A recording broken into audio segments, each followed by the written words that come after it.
Hi Internet! Welcome back to the stream! Happy Sunday, hope everyone's doing well. Sigi, hello, welcome back, hope you're doing great. Yeah, we're back here for the regular Sunday streaming. I have not seen the trailers for Nyla or Janna, so I was going to kick off by watching those, go over the new keywords, go over the new cards, see what we can get excited for the expansion. I'm currently not planning to stream Wednesday, but we will of course be back in force on next Sunday to see what's up with those. You haven't seen them either? Good shit. We can all see them. We can see a bunch of the new stuff together then. Any updates? We hit plat last week, so we're in a respectable rank now in both Eternal and in the regular thingy, bajingle, badongle, what's it? That's the technical term. When did the ranks close? They have closed. Understood. Thank you very much. Right, because expansion isn't coming. Anyway, I started a new job in 9 days. Life's been going good. I signed up for a free this is actually the site. I'm going to talk about personal stuff for a hot second here. I started a new job in 9 days. I also have an acting class that starts soon, and a tap class that starts soon, and I signed up for a free kickboxing introduction thingy to see if I like that. So life is happening, and it's all very exciting. And also there's an expansion happening, so we'll get to play with new stuff next week, which is very exciting here. The heat wave went away. That was nice, a little bit cooler. Thank you. Yeah, it's been a month of me realizing that I think I wanted to exit my current job. So Friday is my last day, and then we have 3 days, and then we jump into the new one. So we'll see how that goes. I have high hopes, though. I think it'll be a great transition. So not really worried, just excited, thankfully. Okay, so there's new stuff. As usual, Mobalytics has all of the spoiled cards here. And then here's an actual trailer stuff. Will I be doing the same type of work? Sort of. So one of the reasons that I'm thinking I wanted to leave my old job is basically they transitioned me away from the original science stuff they had me doing. So I'm gonna go back to the science stuff that I was doing when they kind of like first hired me on, which is kind of cool. I get to continue working on sustainability projects too, which is like, fuck yeah.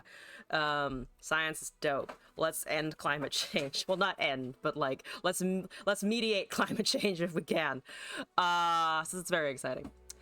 Anyway, I'm actually gonna shut up the game for a hot minute because it's making sound, and we don't want sound as we admire Janna. I've seen, I believe Sky posted the full art of Janna in the Discord.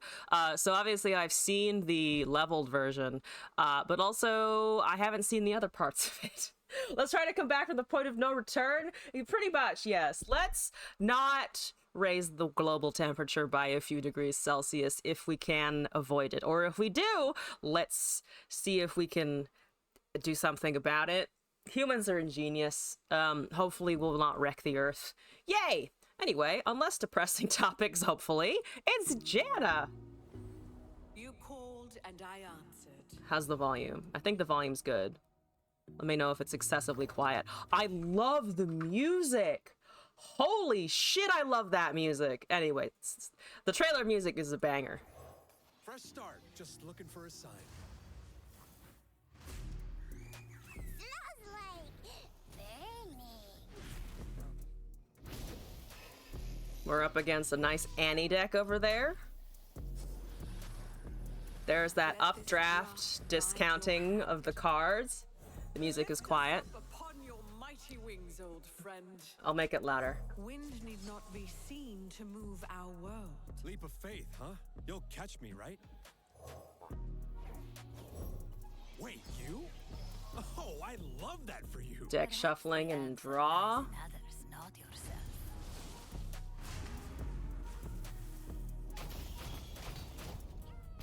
Lots of quick attack. I will aid you, Mila. There's a For you Nyla. face monsters. Ooh, both champions in the same trailer. They're really breaking out the stops for this one. Oh, I want to play. I don't know what that card is, but we'll find out in a sec what that card is. I sense such joy within you, but also pain. Oh, That's a pretty good level up. That's a very pretty level up. Oh yeah, she has elusive when she's leveled up as well. You wish ill upon the weak. There's some Now you discounted face stuff. me. Oh, deal 3 damage to a unit. There's an explanation of what the cards are. Speaking of. Feel the breeze and know you have my favor. May your blessings upon me ease the pain of others. I shall Oh lift yeah, you up Brash. as you The have Nyla me. Brash. With wind in our sails, onward.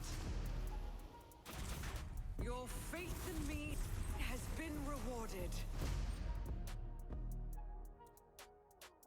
Good shit. I like the discounting on the Janna. I feel like discounting, I saw a point of like discounting is always just like a valuable thing to have. Where are the Janna shields? Oh, that's a good point. I have no idea. I have no idea where the the shielding went. Maybe there's a card buried in here somewhere that's like something close enough to that. We'll see. Moving on to Nyla though, Joy, unbound and everlasting. who also has a great voice. There's some draw cards. Does it concern you, our venture into the unknown? Knowledge reveals our limits. Let us test Oh, it's them. up against Deep. Accept my challenge. All right, Deep is fine.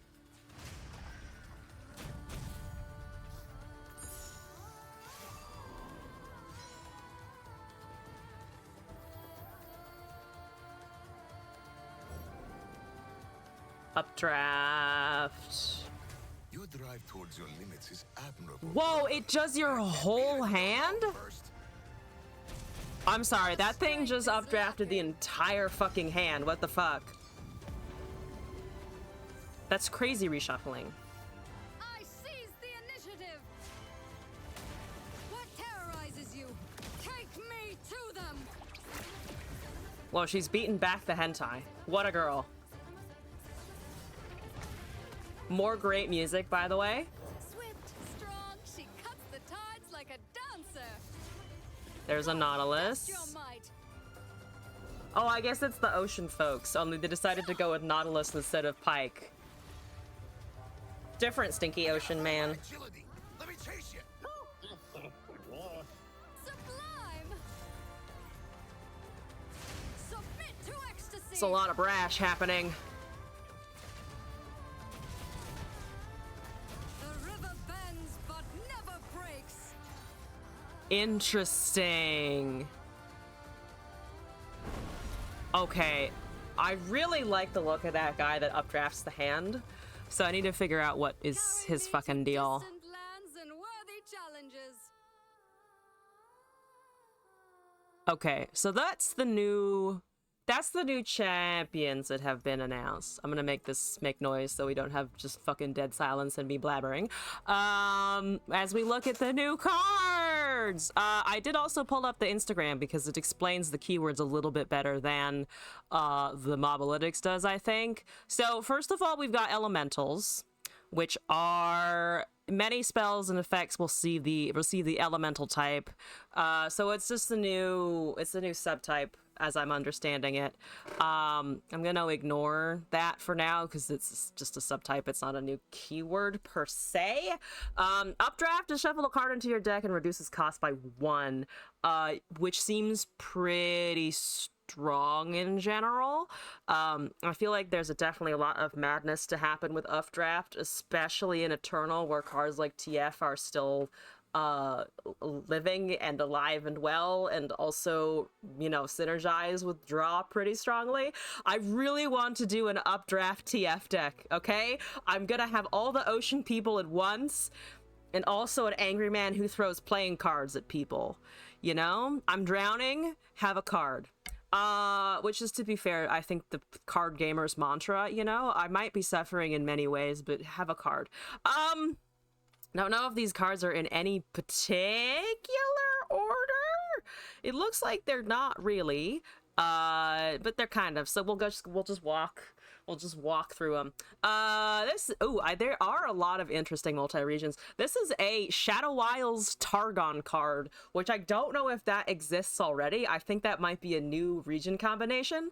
3 mana 2/2 with lifesteal. Pick an explorer spell to create in hand. Do we know what an explorer spell is? Because I don't actually know if that's been defined. Is that defined anywhere? I'm gonna quickly Google that. Unless it's Graves and he wouldn't even offer the card. That's true. Explorer spell, LOR. Yeah, poo poo. Explorers reveal are going to. That's 8 hours ago. It's Reddit. What's going on? Explorer reveals all in. That's fine. I don't give a shit. What does this mean? What does that mean? What is happening? Or is it these guys? Oh, it's just these guys. Oh, it's just more toolbox effects. Is there no Freljord in here? But it's actually only 4 regions, so there's a lot of knocked out. But I was immediately like, Freljord, I think because I think of Three Sisters and they had like the OG toolbox with 3 Sisters. Okay, it's these spells that are explorer spells. I have done a sleuth and we've found an answer. Okay, so Spectral Survivor gives us one of these, which are Blunder, disable an enemy's positive keywords, and again at the next round start, which actually seems really nice. That seems really nice, actually. Because, like, if you have, obviously there are stronger cards, like Purify and even, like, the Targon Burst, because you have to spend something to get these, but these also aren't fleeting, so you can just use them whenever, or you can make them and, I guess, hold them. Catastrophe's pretty niche, but that's my immediate thought of, like, just shut down and overwhelm Catastrophe for a couple of turns, and then boom, you kill your opponent before they can hit you with the oversized cat. Explorers malfunction, destroy units equipment. That's kind of pricey, and there are already things that do destroy equipment, but again, it's a toolbox. If you need it, you need it. Explorers refreshments, heal an ally or your Nexus 2. That does feel like a Freljord card, but I'll give it that it is in Targon, so that Targon has guiding touch and things like that, so I think I understand it. It also kind of makes sense because then you can do things like Fated with the Targon's bullshit. Our favorite Targon bullshit. My microphone just did a fucking 180 turn. Don't do that, microphone. Explorer's Excavation, destroy a landmark. Ooh, we have another destroy a landmark effect. Just meant the hot cocoa itself. That's fair, actually. That's also extremely fair. I do associate cocoa with snow. Does it snow on Mount Targon? They do. Targonians do seem to wear a lot of, like, warm layers, so maybe there's something going on there. But I personally, that's like a holiday. It's a holiday Braum adjacent thing. So fair enough. Anyway, those are the Explorer cards. Okay, so you make those. 2 mana Shurima Noxus, that's already a pretty big region overlap already. 3/1 for 2 seems good. He's hot. Anyway, side note, sorry. He's kind of hot. Look at him. He's got the nice hair and the one with the one glass, the eyepiece. He's like suavely dressed. Anyway, Portal Pioneer, 2 mana, Bandle Ionia, tune. Pick an Explorer spell to create in hand. Bandle Ionia with a tune. That actually seems kind of nice. For a utility card. Demacia Freljord, Scholarly Pioneer for 3 mana with Challenger. 2/3. With Challenger is actually kind of nice. At the 3 mana mark, I want to say it's like a little expensive, just like slightly above what you might want to pay for it. I'd like to pay 2 probably for a 2/3 with Challenger, considering there's, you know, Petrocite Burb and all that. However, it does make the extra spell. I can see the 3 being justified that way. It just kind of sucks that it is I feel like that one's going to be used a little less. Challenger is nice though, so I'm not going to shit on that for sure. Also, Immorales, hello and welcome back. We're currently taking a look at the new cards because I haven't seen all of them yet. We just watched the new champion trailers as well, which I have come away with the conclusion that there's some dope music happening. Octo Adventurer, who is adorable by the way, is a 3-mana Bilgewater PNZ elusive with as a 1/4. I like the stat line of the 1/4. That's actually pretty solid for PNZ and Bilgewater. With some buffs, it would be pretty decent. It also blocks a surprising number of things. You put that in front of a Nora, it's going to be able to deal with it a couple of turns. It's going to be able to sting officers. It's going to be able to deal with Teemos and all of the other small elusive things that shit out. So I actually kind of like this one. Out of these, Spectral Survivor is nice because it is lifesteal. Armed Acquisitioner is meh, but he's hot. And Octo Adventurer is elusive and has a good amount of HP, and also it's an Octo Adventure, and it's fucking adorable. That dude is adorable. It is a little octopus in a suit. How can you not love the Octo suit? It's perfect. Anyway, Octo suiting aside, I like these cards. I love the art in general. Also, the art's just real good. I'm assuming that's a Yordle. I think that it looks small enough to that be a Yordle, so I'm assuming that's going to have a Yordle subtype on it. I could be wrong, but I'm betting Yordle. Jana, here we go with the first actual champion stuff. Play updraft 2 to draw 2 at the next round start. So the updraft is the shuffle a card to discount the card by 1. So you put 2 cards back in. Pretty decent. It also draws 2 at the 6th round start, which is an extra draw, which just seems good. That just seems really good, actually. Holy shit. Each round, the first 3 times you draw a card reduces cost by 1 this round, so non-permanent discounting, but discounting nonetheless. I've seen you play 6 cost reduced cards. 6 cost reduced cards is probably very easy to hit. My first question is whether or not it applies to cards that have other effects that cause them to be cheaper. For instance, if you wanted to cast barb, like the barb chain or whatever it is, where it decreases if you trigger a plunder. There are other cards that do that as well that I can't remember the name of. Or I can't remember specific examples of, but there are cards that reduce themselves, their cost themselves, without using updrafts or other things. I'm assuming those, along with back alley bar effects and Glorious Evolution, that's probably not what you're going to be casting before you cast a Janna, are also going to apply to that 6 cost reduction effect, which means that's pretty easy to hit. I think that's pretty easy to hit. Oh, some Samira cards also have cheaper effects, like their Sam Fizz cards that will get discounted. So that seems easy. It's a 4-mana 2/4. How does a 4-mana 2/4 sound in PNZ? In PNZ, it's after Seraphine. It's around the Victor point, which is like what, early mid game ish, maybe early game if you play it fast. 2/4 is pretty good actually. I think that's pretty good.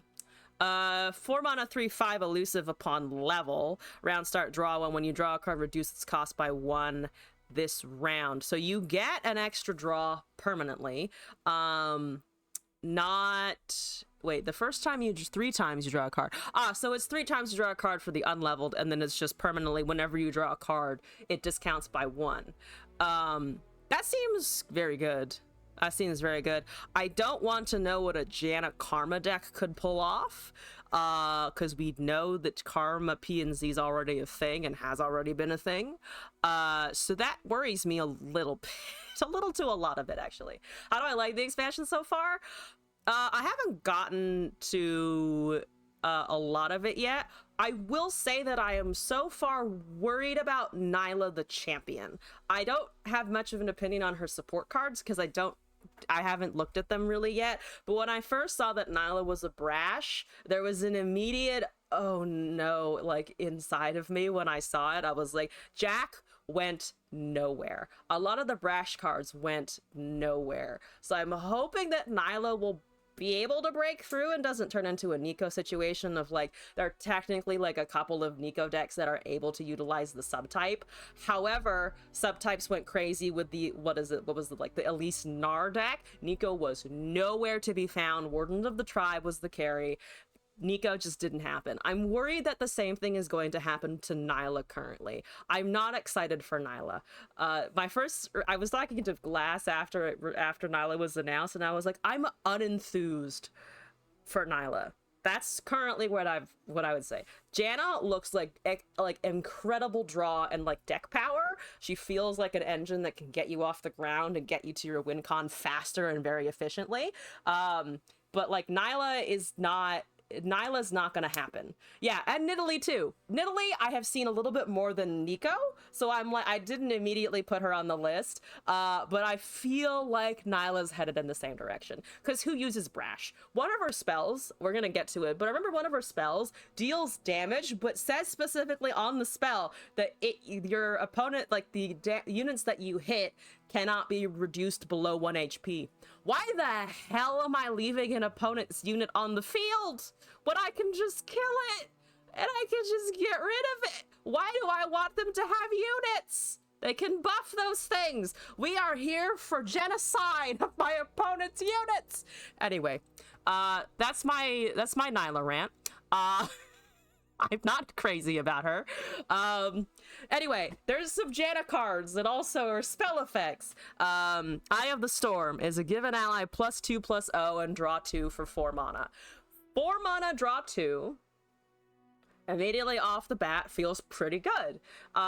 Let's see, there's the formula, which is the refresh your mana and also draw cards. This is 4, it's discounted, it buffs a unit, and it just gives you 2 cards. The point is that they drop below 3 HP to not block Brash. You can't kill people without it going on the stack. Exactly, and that's why I have a problem with it, because there are ways around the spell. There are definitely ways around the spell. It's not to say that the spell is like, you can't combo with the spell, but I just feel like requiring it to go on the stack is just not exciting. Like the Disintegrate combos and the Lord Broadmains, like it's kind of fun to see a Lord. Okay, it's not fun to go up against a Lord Broadmain, but the way the Lord Broadmain is built, I feel like for Noxus kind of works really well, because then you damage a unit and then you kill a unit and you've got this like you've got this momentum going. I don't feel like Nyla has momentum per se. I feel like they're really leaning into the Brash keyword, and the Brash keyword didn't work. I don't think it worked. I almost never see Brash cards ever. And like, it's just, why lead into a keyword that, nope, like Jack did not get used. Jack did not get used. I have never used a Jack. I've used a Jack a couple times because it got sent decks with Jacks in them, but otherwise I've never deliberately picked a Jack deck, though he did look really cool when he was announced, admittedly. I was like, man, he's got attitude, he's got great voice lines, his voice actor is incredible. Probably Mastery 0 in my collection. Also, Lunari, welcome to the chat, by the way. How's it going? Also, Tatsu, the flying dog returns. How are you? Welcome back. But yeah, Jack is kind of slow. Jack is kind of slow, which I think is just part of his problem. You know, I think there's just a bunch of problems with Jack, and there's also a bunch of problems with Brash, because there are also those weird ass Brash cards, like the card I can't remember the name of, but it spawns more cards when you cast it. And the idea and the way that it was presented in the trailer was you cast your coins and then you're shitting out Brash units and you're shitting out other units in Bilgewater, and nobody does that. That doesn't give you as much value as just drawing cards and casting damage at your opponent's Nexus. So I'm concerned that Nyla is just like, it's like not insignificant damage, but why is that damage better? I don't think there's a value proposition here with Nyla that her damage is better. It's just damage that maybe does something in very specific circumstances. Janna is a tool though. Janna, no, well, not like a tool, but like a deck tool. Maybe she's also a tool. I don't know much about her lore, but for Runeterra, she's a great deck building tool, I feel like. I'm gonna move on though with some of the cards here that I still have not yet to talk about. 2 mana PNZ Windboard Mariner quick attack. We saw that in the trailer for sure. If you've drawn 3+ cards this round, I cost 2 less. So that draw 3 threshold for the Janna stuff seems to be like a threshold for the expansion. Drawing 3 cards is probably not going to be super difficult. Hopefully you have Eyes of the Storm, but also PNZ and Bilgewater and honestly other regions as well can cycle cards not insignificantly fast.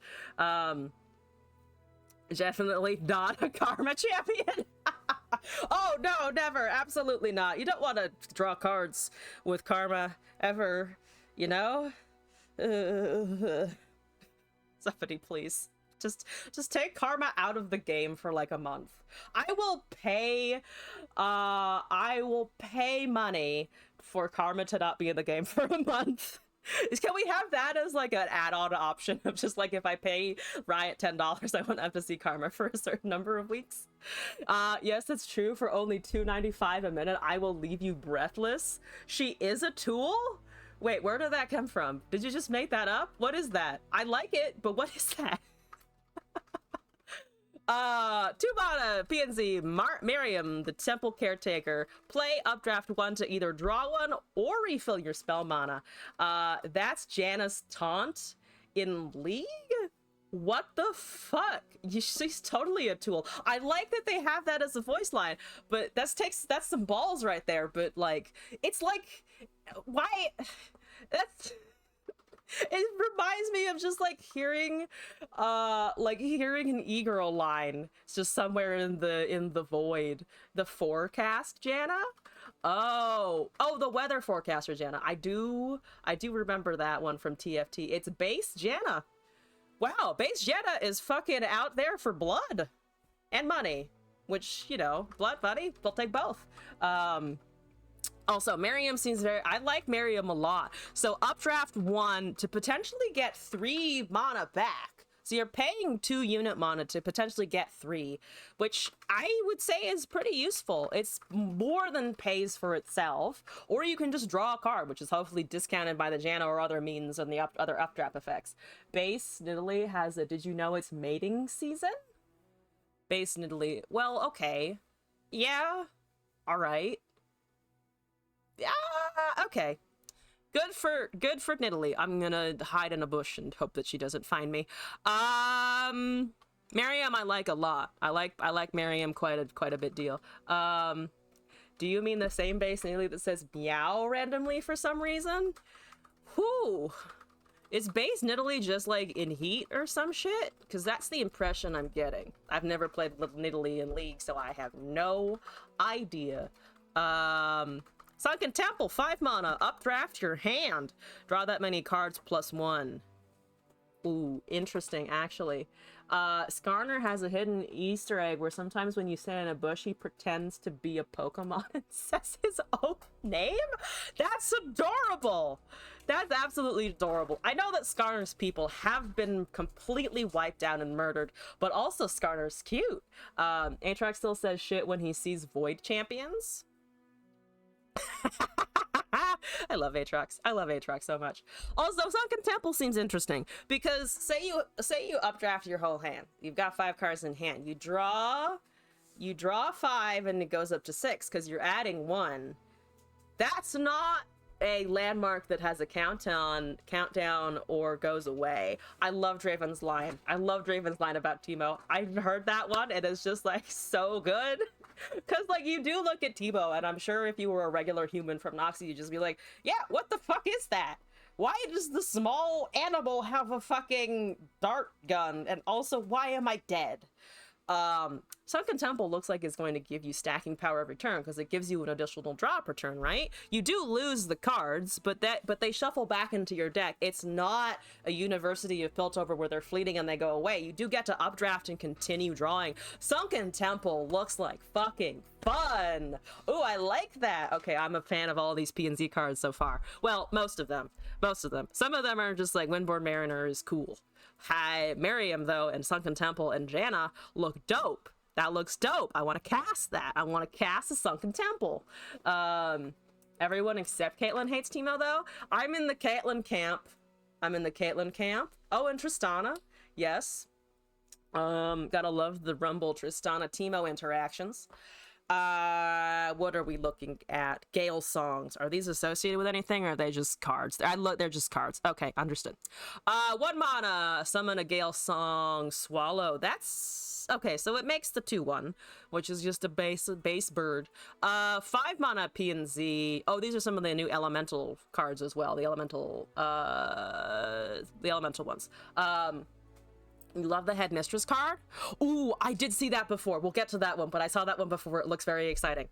Galesong Flock. Summon a Galesong Swallow and grant 1+1+, grant it. +1/+1 for each other elemental spell and skill you've played this game. Draw 1. Ooh, skills. Okay, Galesong Swallow doesn't have Overwhelm. It doesn't have Quick Attack. It can probably very easily be silenced. However, Galesong Jin. Bird guns. Gun birds? Oh, I have to make a gunbird deck. Elemental birds. Roy put it perfectly. Support. It is support. It's just a whole lot of emotional support. Yeah, gunbirds is happening. Okay, that's done. That's confirmed. Is Kiana getting released too? I don't know for sure what's getting. I haven't been looking at like theories or what is getting announced next. Too much. I did see that they're potentially releasing Ursine stuff, so maybe Volibear is coming. I would love Volibear, but I'm not gonna bank on anything until it's confirmed. Howling Gale, 3 mana, deal 2 to a unit, increase my damage by 1 for each other card you've played this round, up to 3 times. So that is a maximum 5 damage to a unit. Maximum 3 mana for 5 damage is pretty decent. Plus, if that goes down because of updraft effects, you could be paying, on the bright side, 0 mana for 5 damage. That's pretty nice, actually. That's pretty good. That's solid. It's a slow spell, but like I feel like making that fast would be broken as fuck. So please keep it slow. Please keep that as a slow spell. Divine Whirlwind for 5. This card was cast a bunch in the trailer. If you've drawn 3+ cards this round, it costs 2 less, so it costs 3 mana. Deal 3 to a unit and 2 to the enemy nexus, but counting the updrafts, that's potentially very cheap 5 damage total. So Divine Whirlwind and Howling Gale are like kind of comparable in the max damage that they are able to output, though the Divine Whirlwind also hits Nexus, which is cool. This one being a fast speed spell makes a little bit more sense because it's, I think, not as like concentrated onto one thing. But it is fast. It is fast, and it could become very cheap because all you have to do is reduce that cost by 3, again with the updraft effects, and then you have a 0 cost card that deals 3 to unit to the Nexus, assuming you've been drawing a bunch. Did I see Briar? Oh, the new League champion? I did see the trailer for Briar. She looks like, I think I was talking to Glass about it, and it was like Jinx-ish. I think Jinx was the comparison. She looks like crazy fantasy Jinx, which like I'm down with. That seems neat. Her aesthetic is pretty cool, I will admit. Definitely the don't stick your dick in crazy vibes, but we all know we're gonna stick our dick in that crazy, right? Basically. Okay. Besides that, moving on to the 6 mana 4/4, which I don't know how to pronounce, but we're gonna go with Iasilla, figurehead of the deep. I don't know if I'm pronouncing your name right, Iasilla, but please roll with it. When you play an elemental spell or skill, copy it with the same targets. Ooh. Okay, so it's 6 mana. It is expensive. Let's give it a generous updraft 2, which is, or updrafted twice, so it's a 4 mana 4/4, assuming you've discounted it a couple of times. The stat line for 6 is kind of low, and also its effect is expensive for 6. However, I do like the effect a lot. So for instance, all of my talk about the Howling Gales and the Divine Whirlwinds are suddenly also 10 damage to a unit and also like 4 damage to the Nexus, which is a decimate. Wow, they gave P and Z a very convoluted decimate. Do I like that? I mean, they already had Mystic Shots and Get Exciteds and other cards that are not as played as much as those. So I guess that's not really, like, apropos of nothing, but that's funny. That's actually kind of funny. Also, are there any other duplication effects that you can get? Oh, but imagine an Iacilla deck with a Karma on the field as well. That's stupid. That would be stupid. I'm not actually sure if it's exponential or if the Karma would just duplicate the original. But assuming it even just duplicates the original, you're getting 3 spells per 1 cast. So again, instead of it being 4 damage to the Nexus, it's now, congratulations, 6 damage to the Nexus. Let's see. Wildfire, Mimic, Karma, and the new 5 cost, 5/5 that doubles every speller's skill. Yeah, Karma for sure. Mimic for sure. There's, yeah, Mirror Mage as well. Sarah, Karma, Iacilla. Oh, right! Fucking duh! Seraphine as well. Yay! Oh, God. Let's just also just imagine that we've piled a fucking Glorious Evolution on top of all of that as well. So they're free. They're casting 3 to 4 times minimum, depending on how many crazy things you have on the board. And your opponent, that's an OTK combo right there. That's just straight up an OTK. You've probably cast damage already, so it's not exactly 20-0, but you could very easily go 20-0. Maybe we need to hold like an OTK tournament now with these new cards of just like deal 20 damage in a round. Ooh, that would be terrifying. That'd be terrifying. But also fun, maybe. Also, Waxilium. Hello, welcome back, by the way. Exalted Cloudwinder, 5 mana, 3/2, quick attack. If you draw 3 plus cards this run, it costs 2 less, so it's a 3 mana unit, hypothetically. Well, also updraft. I'm just gonna read this own discounting, and we're just gonna assume from now on that it's always updraft potential, because it is. When I'm summoned, draw 2 with the next round start. So with the Exalted Cloudwinder and also a Janna, you're potentially drawing like minimum 4 cards a turn, assuming you also haven't cast like something else that gives you more draw at the start of the round. So that's just a lot of drawing. It's a lot of drawing cards. Headmistress Telsey, allied attack and support effects activate an additional time.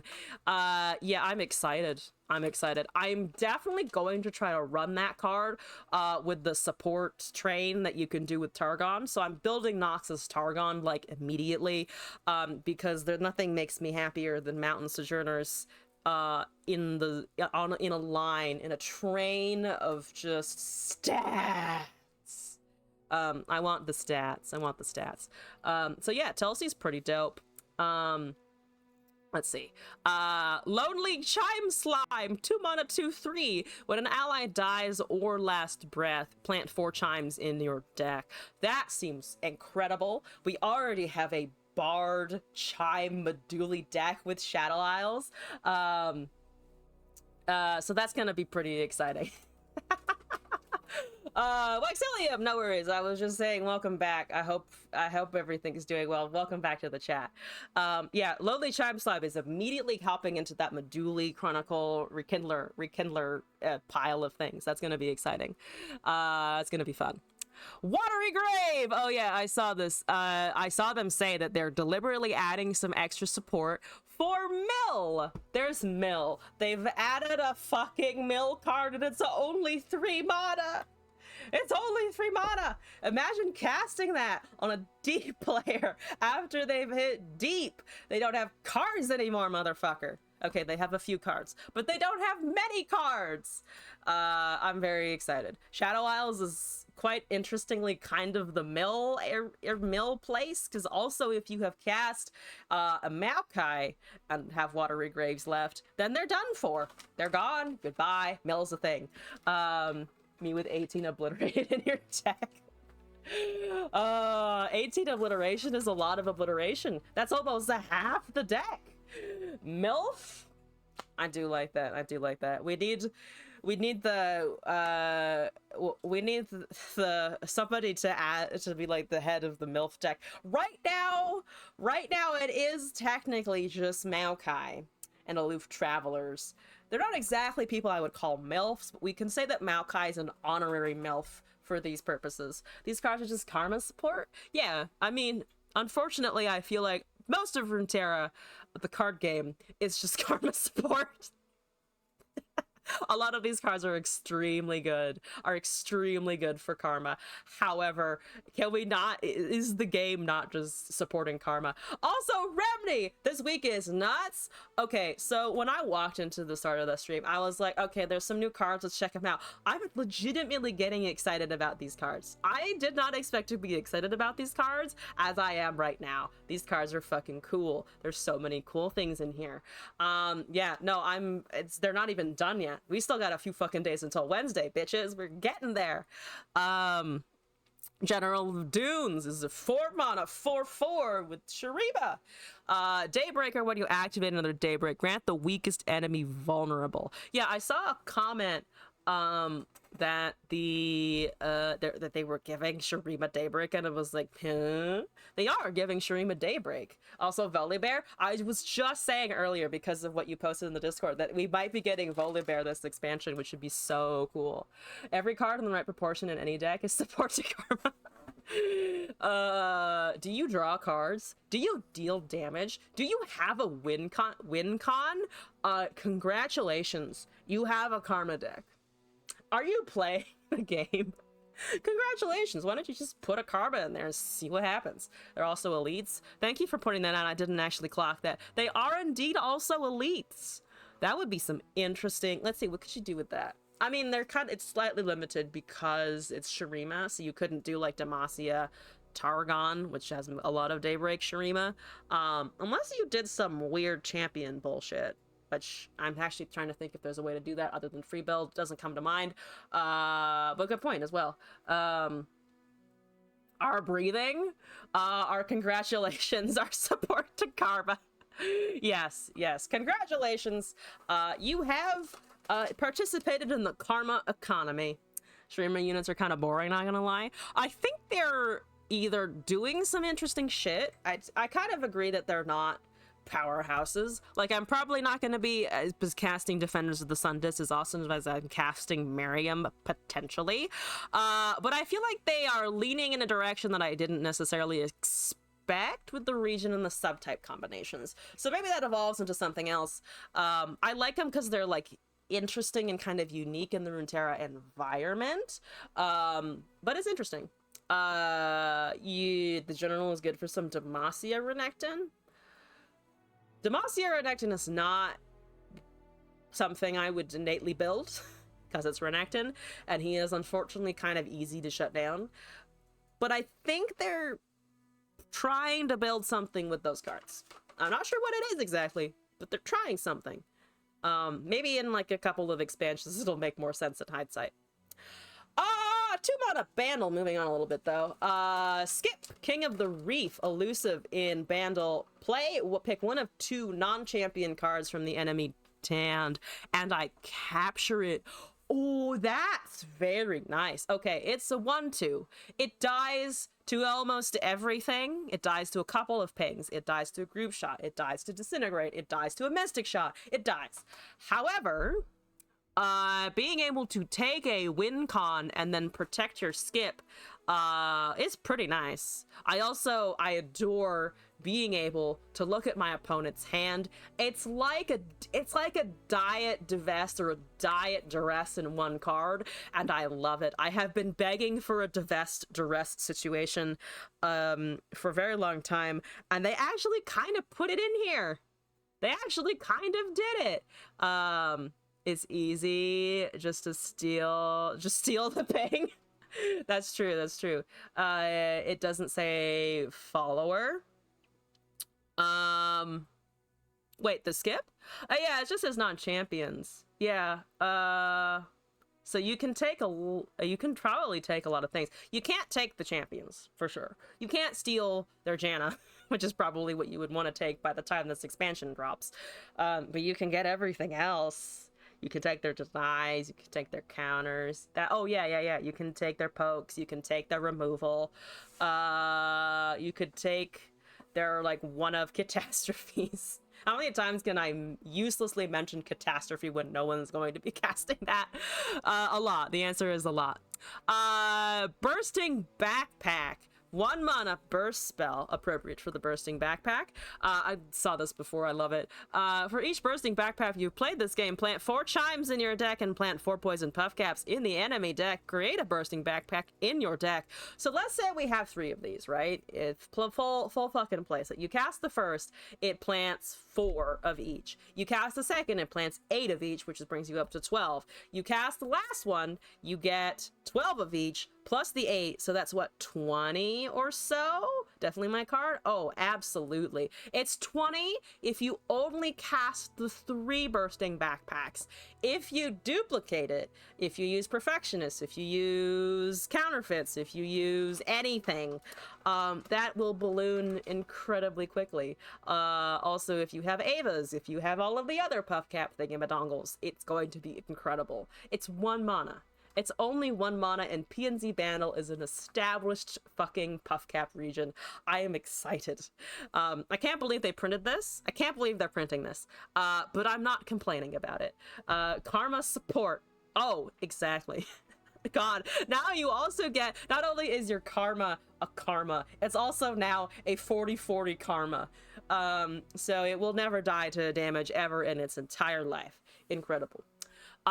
Gentleman's Duel, 3 mana Demacia fast speed spell. Give an ally +0/+2. That ally and an enemy strike each other. So they're adding another strike spell in Demacia. Does this bother me? Not really. Single combat's already a thing. This is just like a very slightly nicer, it's a slightly nicer single combat, but it will be standard. So you buff the HP and then you still get to smack. It's only 3 mana instead of 2. That seems like a pretty decent deal, if you ask me.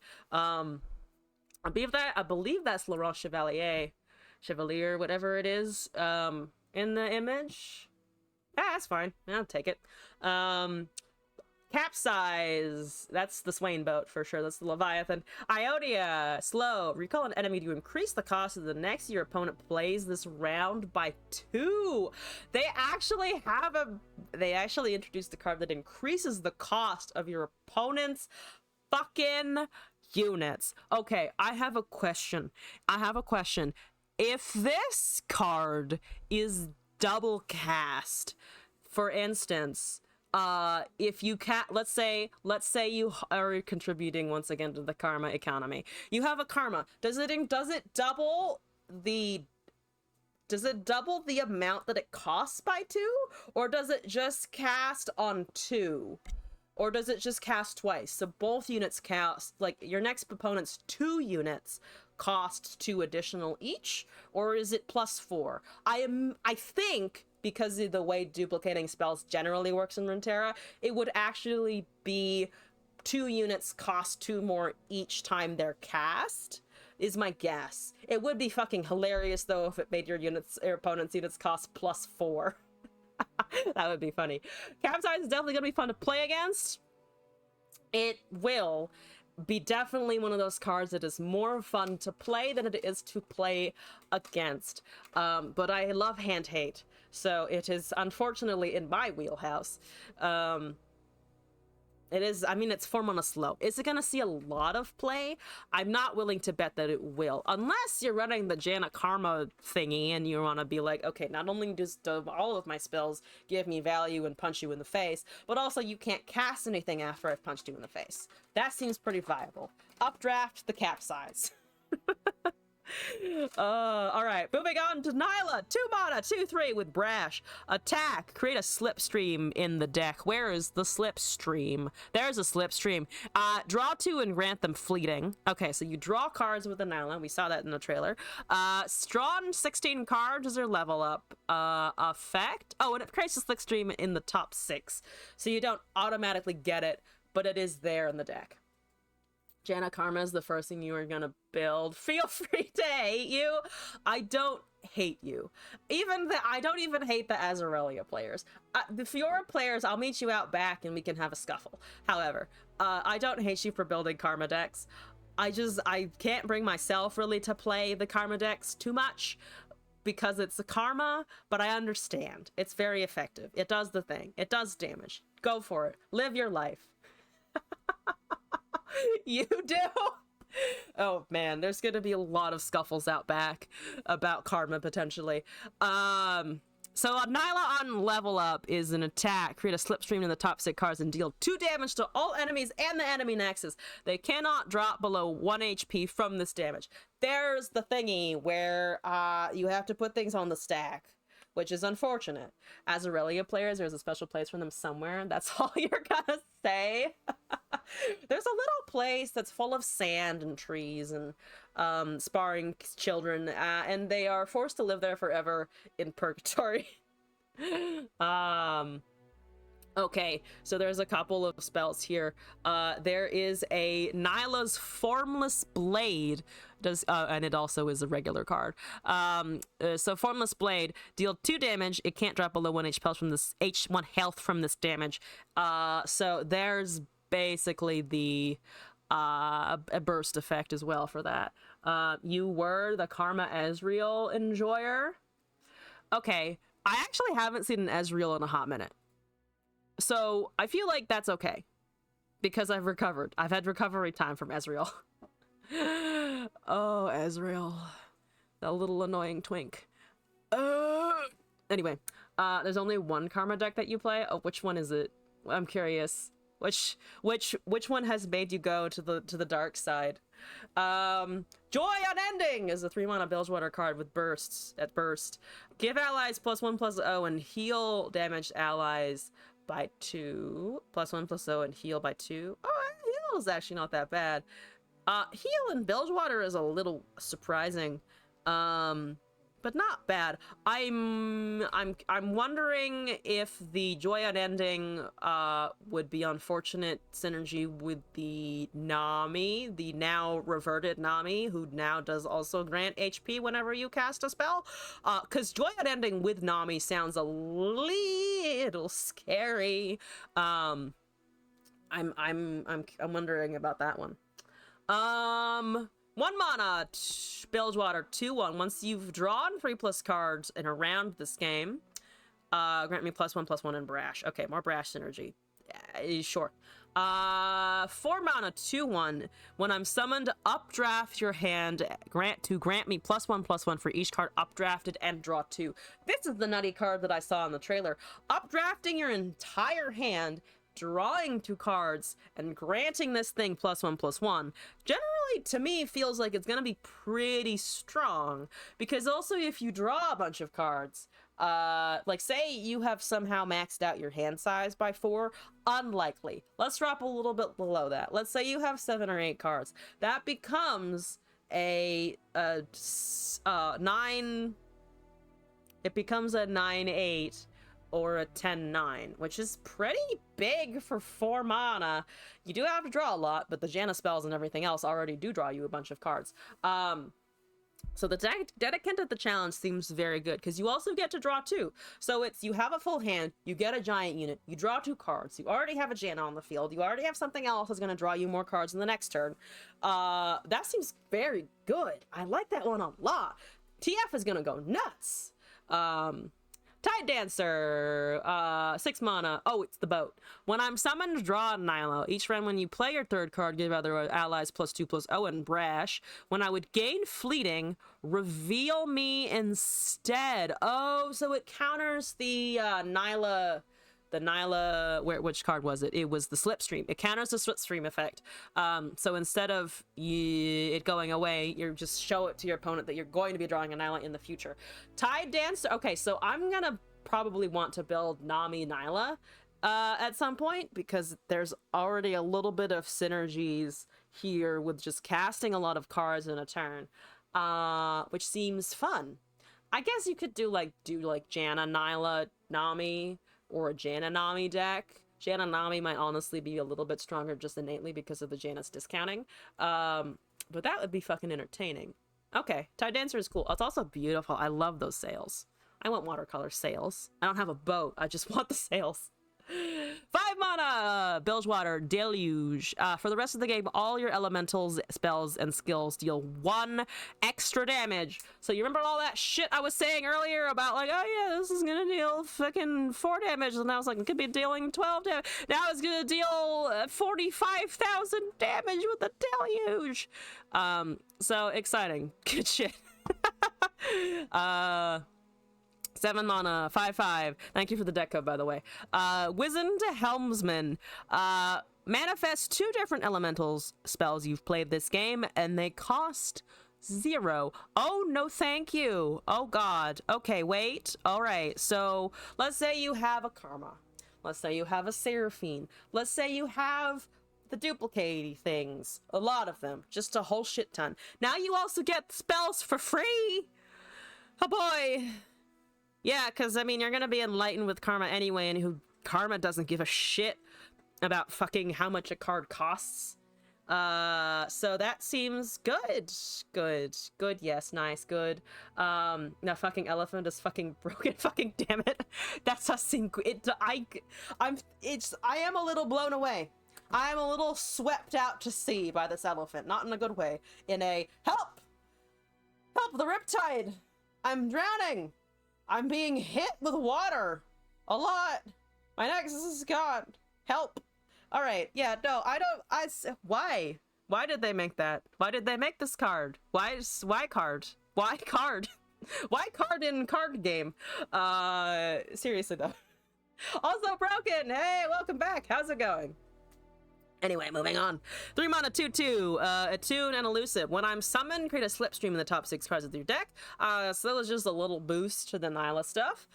We've looked at slipstream, we've looked at Formless Blade. Wildfire showed up in the trailer, and I wasn't sure what the fuck this was. 1 mana, slow speed, elemental. Deal 1 to the enemy nexus, increased by 1 for each other wildfire you've played, and create a wildfire in the deck. Ooh, so they gave Noxus basically a bursting backpack effect. Only it's Noxus. Only it's Noxus. And it does damage to the enemy Nexus for 1 mana! For 1 mana! Oh, ow, okay, I don't want to think about that with like a Tybulk on the field. I know Ravenbloom is used less these days, but like with Tybulk? Ow! Ow! That hurts. I was upset about Decimate. My poor fucking baby juvenile self of 2 years ago being mad that Decimate was a card that was printed. Poor me, because I didn't have the foresight to see that they would be pumping out cards like wildfire. Holy shit. Glad to hear you're good. You're going good, Broken. I'm doing quite well myself, actually. Thank you. Yeah. Oh, ow. Okay. All right. We're gonna avoid the fuck out of wildfire. Yeah, it does seem like a good Janny situation. Janny. I don't even remember which one the right one is anymore. Yeah. Ooh. Okay. So we are not finished reveal season. Reveal season is still to continue. They've only announced 2 champions so far. I don't know how many they're announcing this time. I don't know if it's 3 or 4. This is already a banger. They've already got some good shit in here that I'm afraid of. That I'm worried about. Volibear for sure, I think. There's some Ursine art that has shown up. So Volibear hopefully, or looks like it will be Volibear. Someone mentioned Kiana as well as a potential. But if the bear arrives, fantastic. Great. Good. Freljord. Yeah, anyway, that's my card review. I'm worried about Nyla dropping off the face of the earth. There's some excellent draw. There's this terrifying elephant. There's an excellent chime poison puff cap situation. They did give me a divest, which is incredible. There's mill fucking support. There's a duplicating a bunch of fucking spells, and there's a lot of draw. Did you ever want to draw cards? Now is your time to shine. At the end of the trailer of Janna, the boat of Nyla was heading to the north. There's something about Nyla hunting Volibear down, I believe. So it's gonna be cold, I imagine. Which is Freljord and snow and the bear. So yeah, good, excellent. I'm looking forward to the next set of reveals. I don't think there's anything else new to review, so I'm gonna close that, and now we can actually play the magical game of Legends of Runeterra. Waxilium, you sent me a deck code, so I'm gonna go check that out. The one Karma deck that has been allowed through Waxilium's filter is about to be greeted here. It's been a while since I did submissions. We're here. It's now September 10th. Oops, nope. Okay, gotta refresh the page. Thank you, Google Docs. Nunu is also possible. That's true. Nunu is also a thing. Nunu and Willump would be adorable, and I would also appreciate that. That would be cool. So this is we're pretty close to releasing. Oh yes, Song of Nunu. I wanted to say Song of Willump for a second, and I was like, it's definitely not Song of Willump. You're expecting Volibear to bring some Noxus like burn stuff to Freljord? True. The games you'll go from, I have to wait for 50 minutes. I have to wait for my opponent to play a card too. Yeah, too. Oh my god, I'm at 0 HP. Oh lord.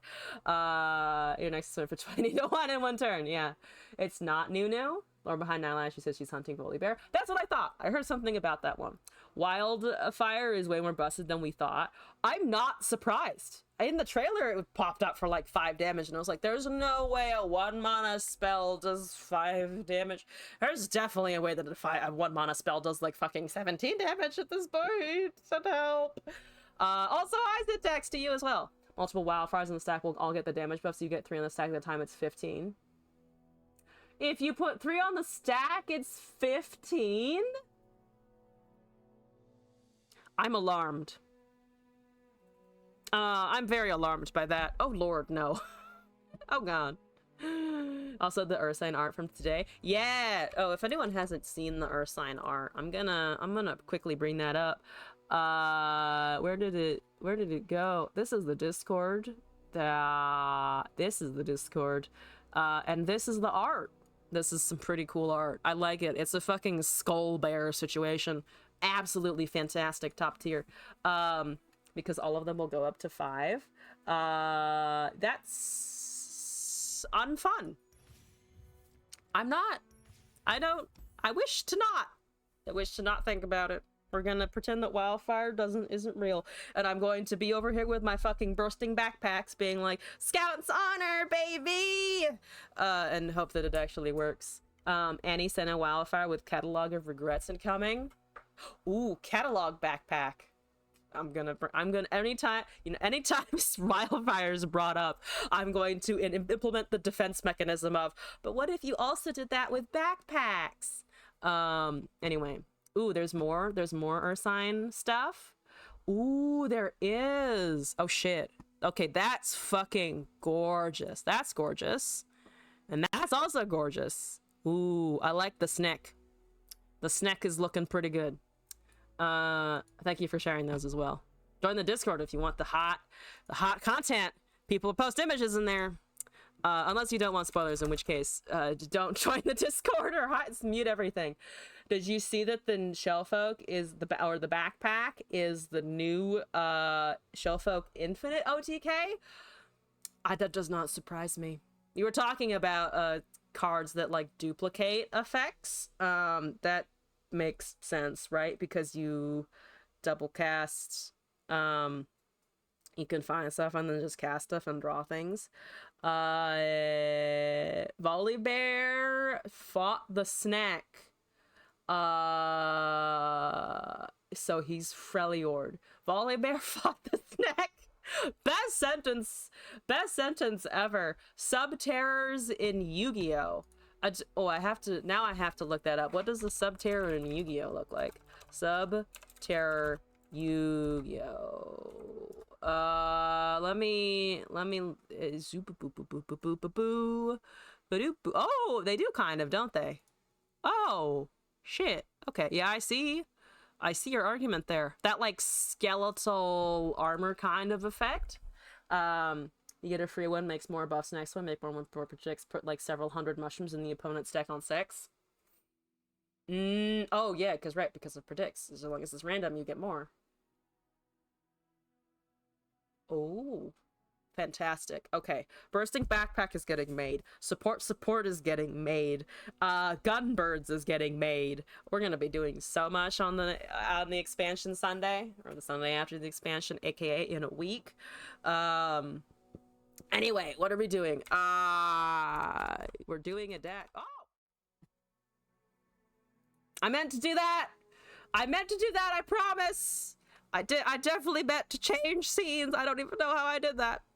Anyway, Wax, Liam. Oh, I was, what the hell is Gunbirds? So I was looking at the new bird that gets +1/+1 for every elemental and skill that you've cast.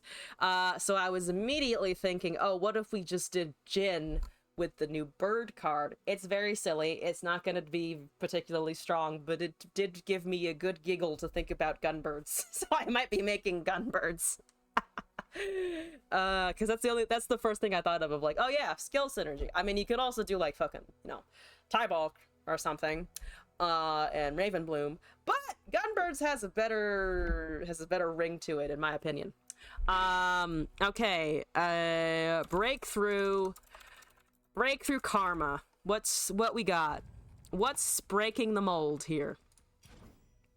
Do we want this loadout? I'm not really playing MF anymore, so we'll change. We'll go to the Nightshade Shrine. We're gonna be in the Ionian Forest. I don't have a Karma back, do I? No, I absolutely don't. Star. What goes with the doggo? Nothing really particularly goes with the doggo, so I'll just do the shiny pink one. Let's see, we're looking at Ravenous Flock, House Spider, Tag Out, Arachnoid Sentry, Fey Folk, Concussive Palm, Deny, Ritual of Renewal. Oh yeah! Burst Speed. That was changed. Oh god. Karma, Smooth Mixologist, Karma, Mimic, Place Your Bets, Rejuvenating Breeze, Scattered Pod, Decimate, and Serene Sky Singer. So we lack the ramp cards that I associate with Karma Sky Singer. But yes, I do see the aggro aspect of this, because we've got decimates. So as long as we can get to a point where we can just duplicate the cards, right? Because like, who gives a shit about who gives a shit about other stuff, as long as we can survive to the point where we're duplicating the decimate a whole bunch of times. I like how your definition of aggro is just 20 decimates. To be fair, 20 decimates is pretty aggro. It's a pretty aggressive move. I too would feel like my opponent was aggressive if they cast that many decimates at me. All right, so we do have a little bit of survivability. We've got the mixologists for some healing and survival. We've got the rejuvenating breezes. We've got the place your bets. I need to not do what I did the last time, which is to say, cast a coin and then expect my mana to refill beyond the number of mana gems that I had. Wick correctly called me out as that being a Hearthstone moment. So let's not have some Hearthstone moments. We just need to get to Karma in 10 as quickly as possible. We just gotta survive. I just gotta sit here and survive. I can do it. I can live. It's Hyperdigger Jace. Maybe I live a little bit less, but it's okay. It's fine. Look, I have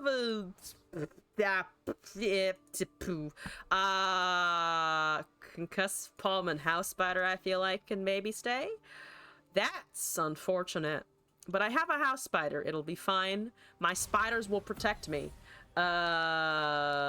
It's more stuns. Great, perfect. I don't have ramp. We don't have ramp. Okay. But we do have the decimate now. That's a Force Sheep. And against control is a little bit. Yeah. I can see that for sure. We'll have faith though. We'll have faith. We will trust. We will believe. That's a scattered pod. That's great. That's wonderful.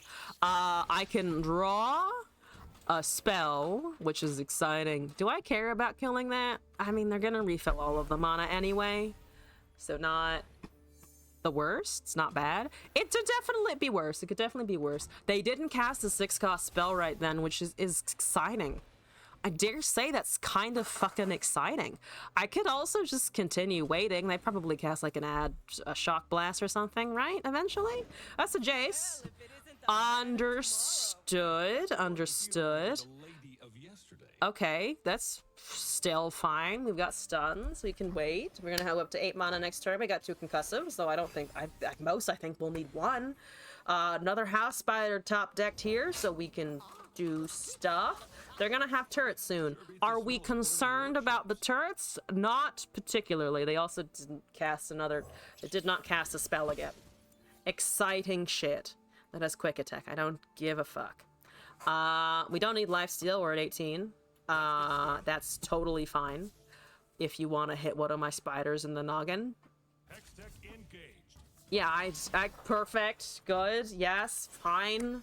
You do have removal. Eventually. I can pod? Let's see. That seems fine. We could get ourselves a burst speed, maybe. We have decimates already. We could just thin out the deck. I think I'm gonna thin out the deck a little bit here. And then just get myself a burst effect. We have a lot of the important slow and fast speeds already. And the deny is gonna be helpful. Yeah. Mimic is not exactly the card that I was looking for here, but it'll be okay, hopefully. They do get the 6 mana now. They do have elusives. That's what we got stuns for. Okay. So that's halfway. The Heimerdinger is halfway. Hextech Handler is just a buff. We knew that was coming eventually, to be expected. We have 4 mana to survive to 10. We got 3 mana left until we're at 10. Tag out, also a good fuck you experience. Hello. I don't want that. I don't want it. I distinctly wish it not to hit me in the face. Thank you. Good to see. We could also tag out our own pod and then recast pod eventually. That's scary. That's scary. So they give them fucking glorious evolution or some shit, and then I'm gonna fucking cry.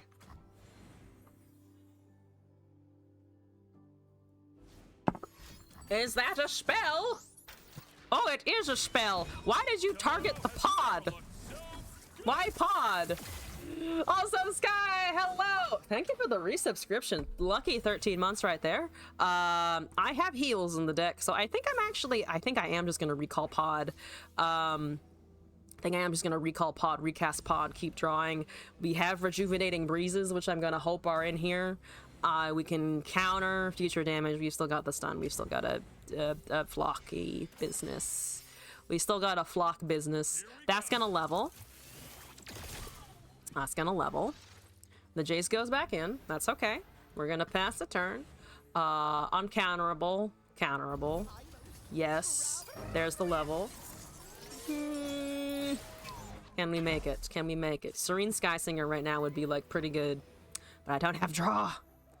I don't have the draw. We have heals, and with the new expansion, everyone will have heals. Everyone gets a heal. Even Bilgewater gets a heal, which is just fucking mind blowing. Why? Thank you for the quietus. That's the spider. You can have my spider. I'm running out of other things that are non-spiders, but it's okay. They didn't even cast it. I guess they want to hold on to the 2-1 for some random reason. Oh, I did ask for Skysinger. I did ask for Skysinger, and by God, I got the Skysinger. Also broken, yes, that is exactly. You have hit the nail on the head with what this deck is supposed to do. Can I live? Am I living? Am I in the living arena? I think I am in the living arena, actually. I hope. I think so. I think I am. I'd say I'm at 15. They have 14 damage that we're going to shut down a lot of it. That's another Serene Sky. That's a little too many Sky Singers. I could use fewer of those. Okay, so they duplicate those. All right, well, that's a lot of elusive. Never mind. Senator Eternal. This is Eternal currently. So I'm in trouble. How much trouble am I in? Actively. A lot. I'm in a lot of trouble. I only have one more concussive palm. I actually probably should have recalled the tail of the dragon instead, but that's my mistake. It's just a me problem. So those all have quick attacks, so we won't be able to heal. We're probably dead. I think we're dead because they're able to double cast this now. Because I don't have Red of Negation, we only have Deny. I guess we could counter one. That's still bad. That's still bad. It's still bad, unfortunately. Hello! Fuck you. I'm having thoughts. I'm having opinions. I'm having feelings. I'm having a lot of feelings over here. Okay, so there's the quick attack. Indeed, yes, I die. Okay, good. I mean, we block one. If they open attack right now, we live. Now we no longer live. Now we no longer live because I don't have any draw or healing. Oops. I imagine they cast all of them. Oh yeah, they cast, I mean, they go with everything. It doesn't really matter. It does not particularly matter because if I stop that, then we still have to deal with both of those, which is 17 damage, which is unfortunate. Guess if I block there and then we block here, I guess we keep that for some godforsaken reason. We're still 2 under and we don't have another stun. Okay, let's try this again. Let's try this again. Hello! Why are you being an asshole with the Samira emotes? Can't you see I'm running Common Noxus? Can't you see I'm definitely not running any kind of meta situation? I require extra brain cell time. I need like 5 extra moments to think about it. Just block the elusive units. Like tell them to stop it. Oh, I see. You know what? That's a fair point. I didn't call my opponent personally on the phone and be like, "Hey George, I hope you're doing good. I see that you're currently in a Runeterra game against me. Could we go out to tea in the middle of the Runeterra game? Yes, I demand tea now. I'll buy the tea for you. I need a moment to think about what's happening to me. Thank you, George. Goodbye." We're up against Steven now. And to speak of the devil, Ezreal, how is your mastery? 24 and 54. Okay, here we go. There's a house McSpooter. That's a Spooter. I now have the damn heal that I wanted before. And you forfeit so we can have tea right now. Yeah, exactly. Can you just like, can you just pull your Ethernet cord out of your computer? Can you just turn off your Wi-Fi? Airplane mode's a really nice feature of any device. You know, suddenly you're not transmitting data. You know, you're much more secure. It's like a security bonus. We all want to be secure, George, right? Now it's Steven, but you get the idea. I don't have anything for a 1-3 elusive. I do have a Ravenous Flock. Eventually. I do have that one day. I can put it back, I suppose. Do I care about the stun? I actually don't mind the stun, because then we do have the tag out and then we do the little cycly thing. However, we also have to think about the fact that Swain is coming down eventually. I'm gonna say no. I'm still gonna say no to that one and then push an attack next turn if we can. I don't want to win with units. This is not a deck that wins with units. It's a deck that wins with decimates. The only way. But let's see. Woo, okay, let's take this back. That actually perfectly aligns with my plans. Thank you, opponent. Please don't have a second Mystic Shot. But if you do, that means you've burned 2 of them on 1 unit. Okay, no Swain level up damage. Excellent. Good to see. Good to hear. Good to experience. Get a coin out of it even. We have yet to profit off of coins, but we will eventually. That is another House McSpooter. I have so many spooties. Do we want to cast more spooties? I think we do. I think it's now a time in which we spooter up. They can see this. I don't know why it doesn't give them the little, like, eyeball icon for this, or, like, the little glowy, because they know that I recalled... They know that I recalled it. Why doesn't it give it the glowy? Oh, now it has the glowy. It was missing the glowy for a moment. Tragedies. What are you doing? A lot of things. A whole bunch of shenanigans. Okay, so we're dealing 2 damage. They kill all of my spiders except for 1. That's fine. Swain is at 4? 5. Okay, Swain's at 5 damage. That's okay. We could cast another House Booty, but it doesn't really matter. We're only burning a mana here.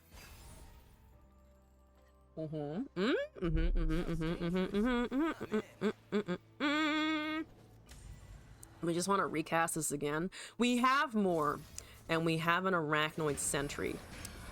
So I think I'm just going to continue stunning it. I think I'm just going to continue stunning it, because then we get the Sky Singer next turn, which is also very good, and a difficult amount of HP for them to kill. Sans, you know, Decimate and things like that, which they probably have. I'm going to cast House Booty number 3. Which of these gets bonked in the forehead? Oh, no, it's just 2 spiders duking it out in the arena of life. Exciting. Ravenous Flock. Finally, I can kill something. Let's just get the Sky Singer going, though, because it is a Sky Singer, and soon my cards will be discounted. It's the Costco bundle. It's the Serenity Costco bundle, which is not, not necessarily the best time. Okay, what am I doing? I think we can wait, because that deals 2. We have a heal for 4. That doesn't stun anything yet because the Swain has yet to level, so we're okay on that front. We have a 2 mana deny, which is very exciting. We can kill Swain and or well, we can kill Ezreal now with the Arachnoid Sentry Flock. We can't kill the Swain because he's chunky. He is a thick boy. We are 2 away from Enlightenment. We can heal soon, which is useful. Do we just kill the Ezreal? You're at 4 of 8. I think we actually are going to soon consider killing the Ezreal. Let's heal our Nexus. We get a Smooth Mixologist, which is actually pretty nice. I'm going to pass here, because I still want to use this on an attack turn if we can. They're hitting my Sky Singer, which makes me think that they do, of course, have a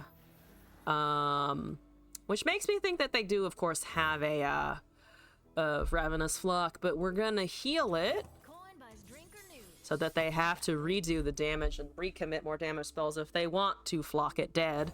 That's a Swain. Good. Nice to see you. Do we have an open attack?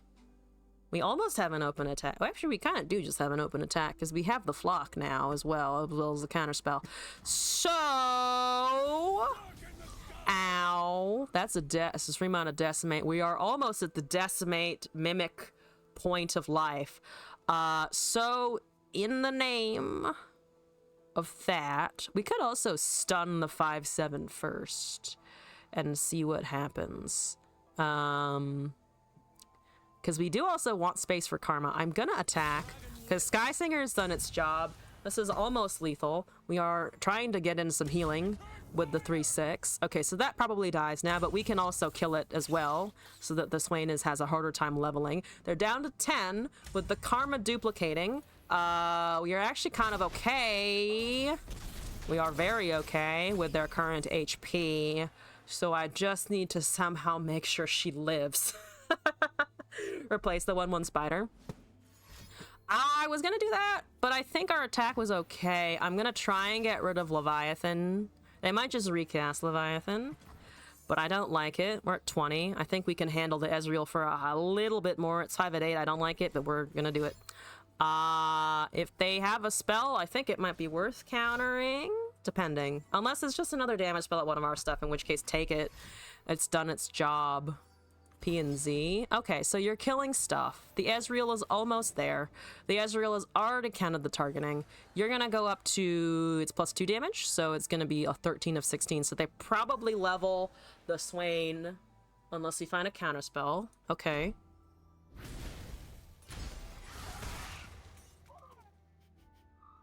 Is the Karma safe? Depends on what they cast. I actually half want them to cast another boat here, because that means the Karma is very safe, but we still have that counterspell. So I'm going to cast the Karma and hope, because we have all of the thingies now. We got the Mimic, we got the Decimate, we have the Deny for whatever that is. Okay, so they're hitting Karma. The damage isn't buffed. So she's a 4-1 right now. That's okay. They're also not pointing that Mystic Shot at my face. How many spells do they have in hand? Hopefully not lethal. Okay. Yeah, we can handle a 4-1. They've cast 2 Static Shocks, so that's already resolved. They have a Flaw. That's going there. The Swain is leveling. We counter the Karma damage to the counter death. Hopefully that they don't have more Ravenous Flux. And that's all that we can kind of do at this point. They might have just barely pulled out an edge because they still get an attack here, and the 3/3 is the only thing that can block unless they give me time to cast the Arachnoid Sentry. They also have 2 Flux, which sucks. We have a 3/3. We need to top deck another Karma. We can double cast Decimate, but then we're 2 damage away from lethal. I think I had to cast the Karma there. But that was unfortunate. There's a rejuvenating... Okay, rejuvenating breeze is actually pretty nice. We want to block here if we can, because it reduces a little bit of damage. We're gonna let that resolve. The Ezreal goes to my face with that last fleeting Mystic Shot. Isn't Karma still dead if they open? Oh yeah, that's a fair point, actually. That's a fair point. So that's 9. We go down to 5. The Ezreal resolves, but it doesn't resolve on a unit if we hold it. So it deals 3 damage, so we go down to 2. Currently, we're looking at 2. We heal 2 here. So let's do that. Or heal 3, rather. Apologies. We have another heal, so we can actually go up to 11, which is pretty good. 11 is much better. 11 is better. Okay, so the Mystic Shot either fizzles and they pass a turn, which is okay, because then we have other answers here. That does 3, so we go back down to 5, but then we cast a Rejuvenating Breeze again. We go up to 7, we have a counterspell, we have our last Rejuvenating Breeze. That's exciting, we're gonna pass. And then I think just breeze again. I think we're just gonna breeze our way through this. That is a place your bets and a tag out.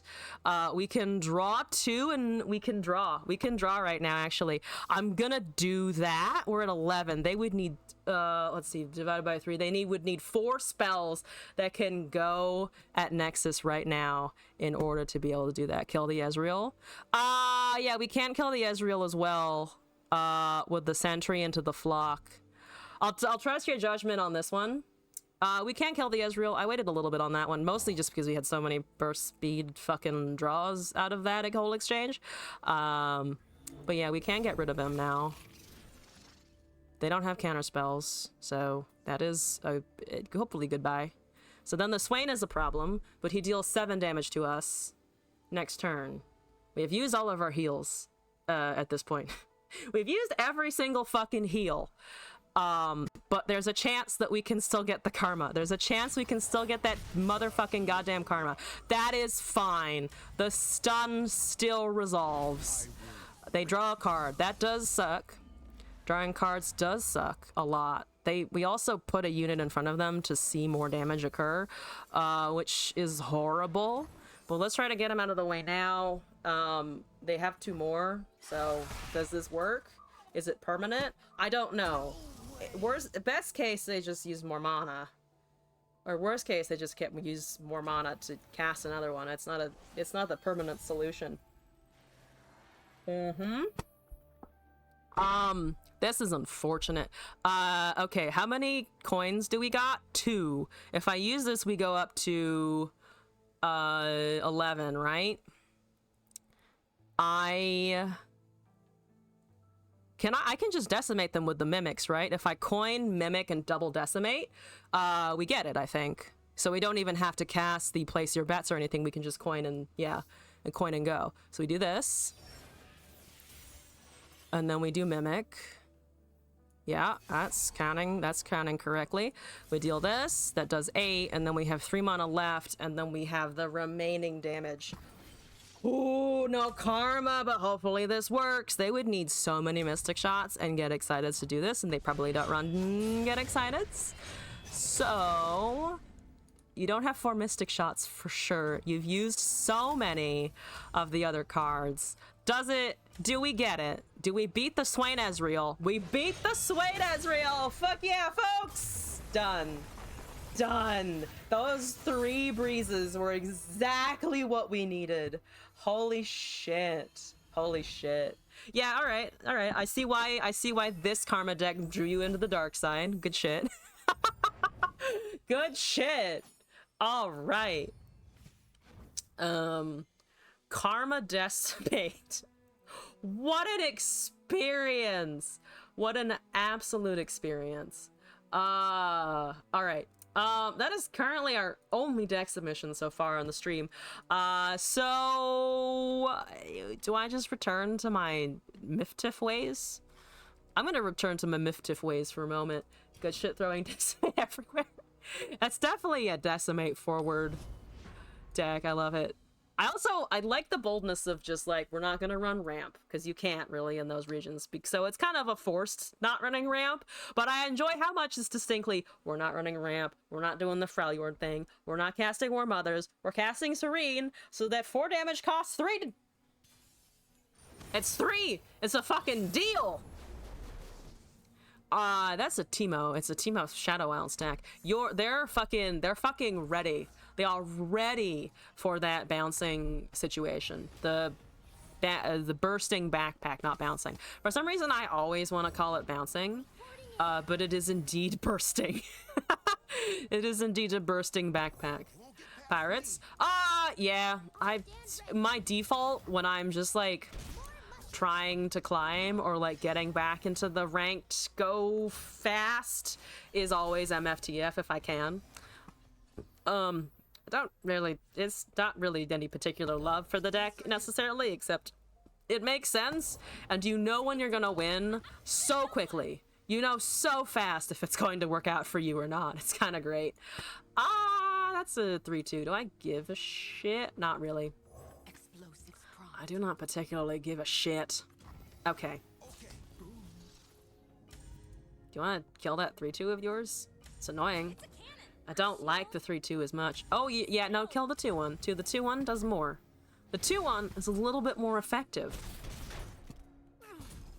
Oh, I'm excited for deck building next week.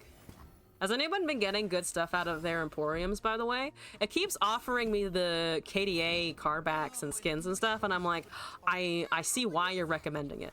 I appreciate that you're recommending it, but it's not... I don't want them necessarily. Also, Direwolf, thank you for the follow. Welcome into the madness. I hope you're enjoying your time here. What's up? What TF gets rid of all of that chaff. Teemo chaff, you know?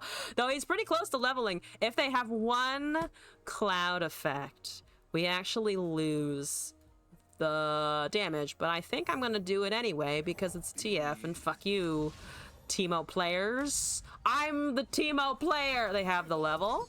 No, they don't have the level, but so we still get to trade the champions. That's okay. That Mystic Shot wasn't pointed at my face. I'll take that deal.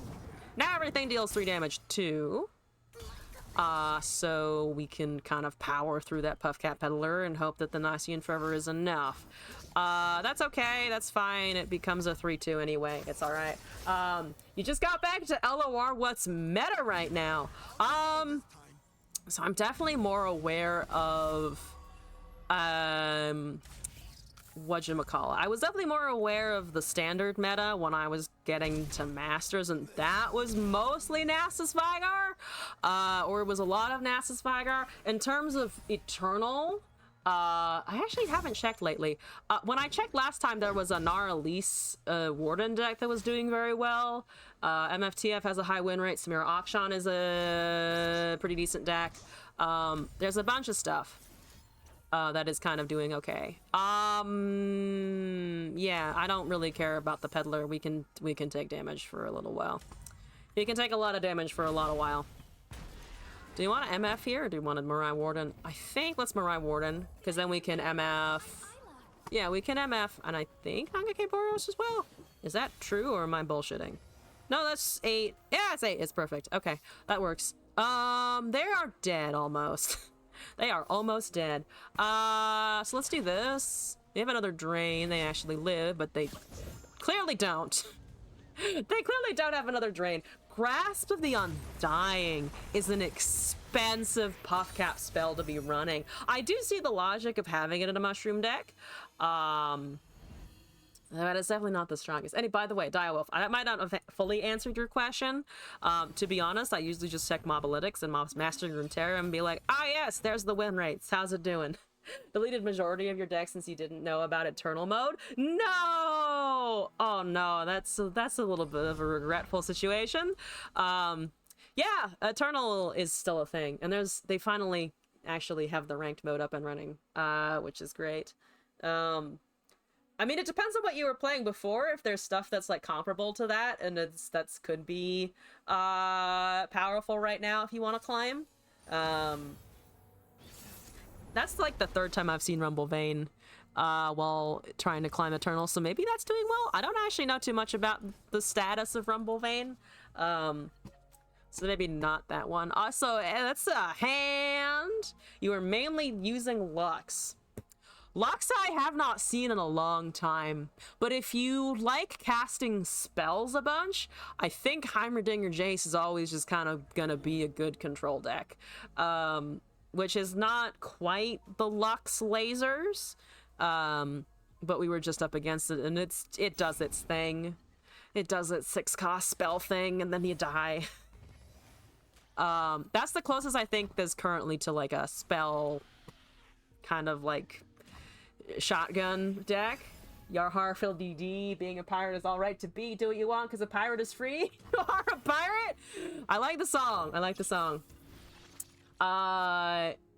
Rumble Vein is just good into Sumplet and Jace Heimer. Ooh, okay. Yeah, Jace Heimer. Do that if you want spells right now, I think. Is probably a decent bet. Let's do... Oh, I should have cast MF instead. I mean, I like going wide right now. Because they don't go wide super... Yeah, they don't go wide super easily. Never mind, I think we're just going to go wide. I don't necessarily regret that, so we'll just attack now. I see that you have a challenger unit. I see that it is pathetic. They probably blocked the 3-2 here. It is 10 damage. It is half their HP. They block the 2-1 instead? And they kill something else? Okay, so they kill both. That's fine. We deal 5 damage, a little bit less.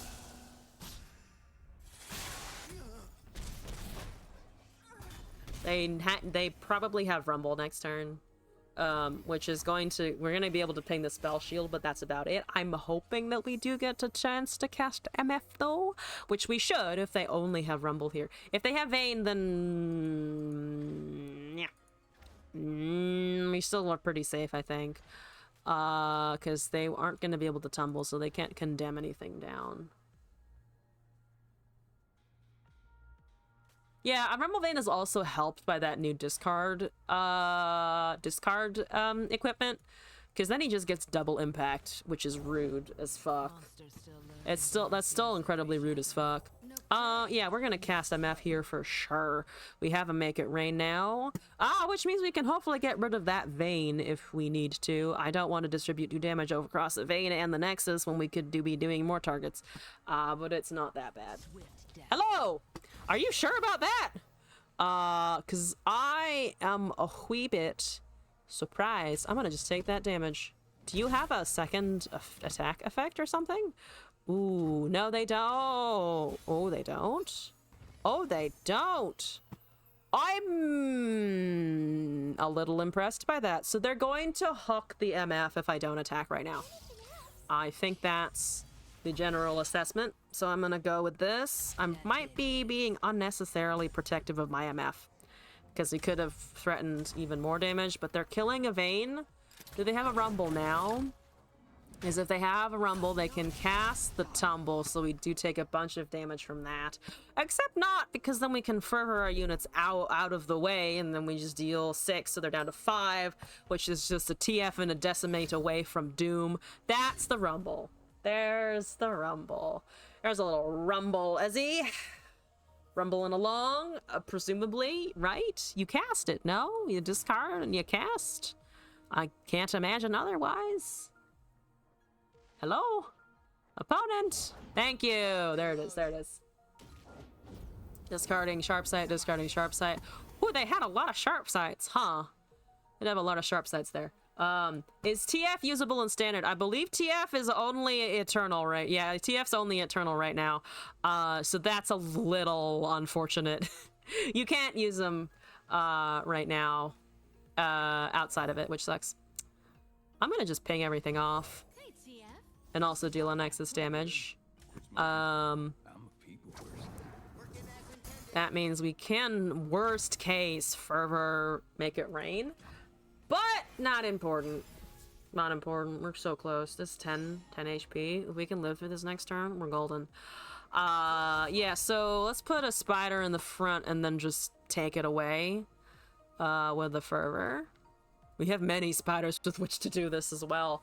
MF is not saying many attacks, but it's still an MF. We win if the next turn is allowed to resolve. That's a 2-mana tumble. Noted. Noted. I'm gonna pass right now, I think. Because they just tumble something. But I think we should have a good amount of, like, interactions afterwards. Because if they burn mana on a strike for this spider alone, that's really not a good exchange for them at all. Because it's 1 damage and I'm at 17. Okay, so they used their attack. They did not go with everything, which actually surprises me like a wee bit. I'm gonna cast the spider. Actually, I probably should have cast Leaven Saboteur, but that's okay. That is okay. So they've got another thing. Lo and behold, I have another Noxian Fur that they don't know about yet. Oh, that does have Overwhelm, which sucks. That does suck. We're gonna go down to 9. We are gonna go down to 9. We are irrevocably gonna go down to 9. But they are also going to go down to 4. We can also hold it and then just take the 9 and then open attack. Is that better? Does that net us more damage?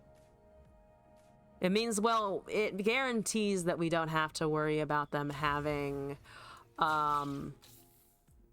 guarantees that we don't have to worry about them having like a strike spell on our attack and we still get Saboteur out here. So let's do this. They're at 4. We're at a danger zone for sure, but I think we can recover from the danger zone. Especially if we just, like, draw a good fucking card right now. Please let me draw a good fucking card. That's not exactly the card that I was hoping for, but we're also pushing 13 damage with a Make It Rain. Does it help? I mean, it technically is 1 more Nexus damage guaranteed. That's so dead. They can hit a couple of things with the Rumble and level the Rumble. But I don't know if that really helps. They need like 2 Whirling Deaths to stop this, and I don't even know if that's enough. That's a riposte. That saves a Rumble, but it doesn't do anything else. Yes! Okay, we out-aggroed. The Noxian on the 1/1 spider, I think, was the correct call there. Doing pretty good. Oh man, now I miss the 25... or whatever it was, the 30, I think it was, from before.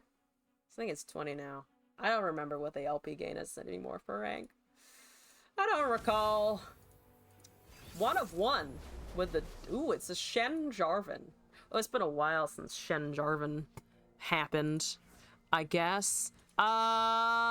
Barrier. We got Spooters, we got pigeons. We've got the whole fucking menagerie. Menagerie time. Pigeon Spood, I think, is the call.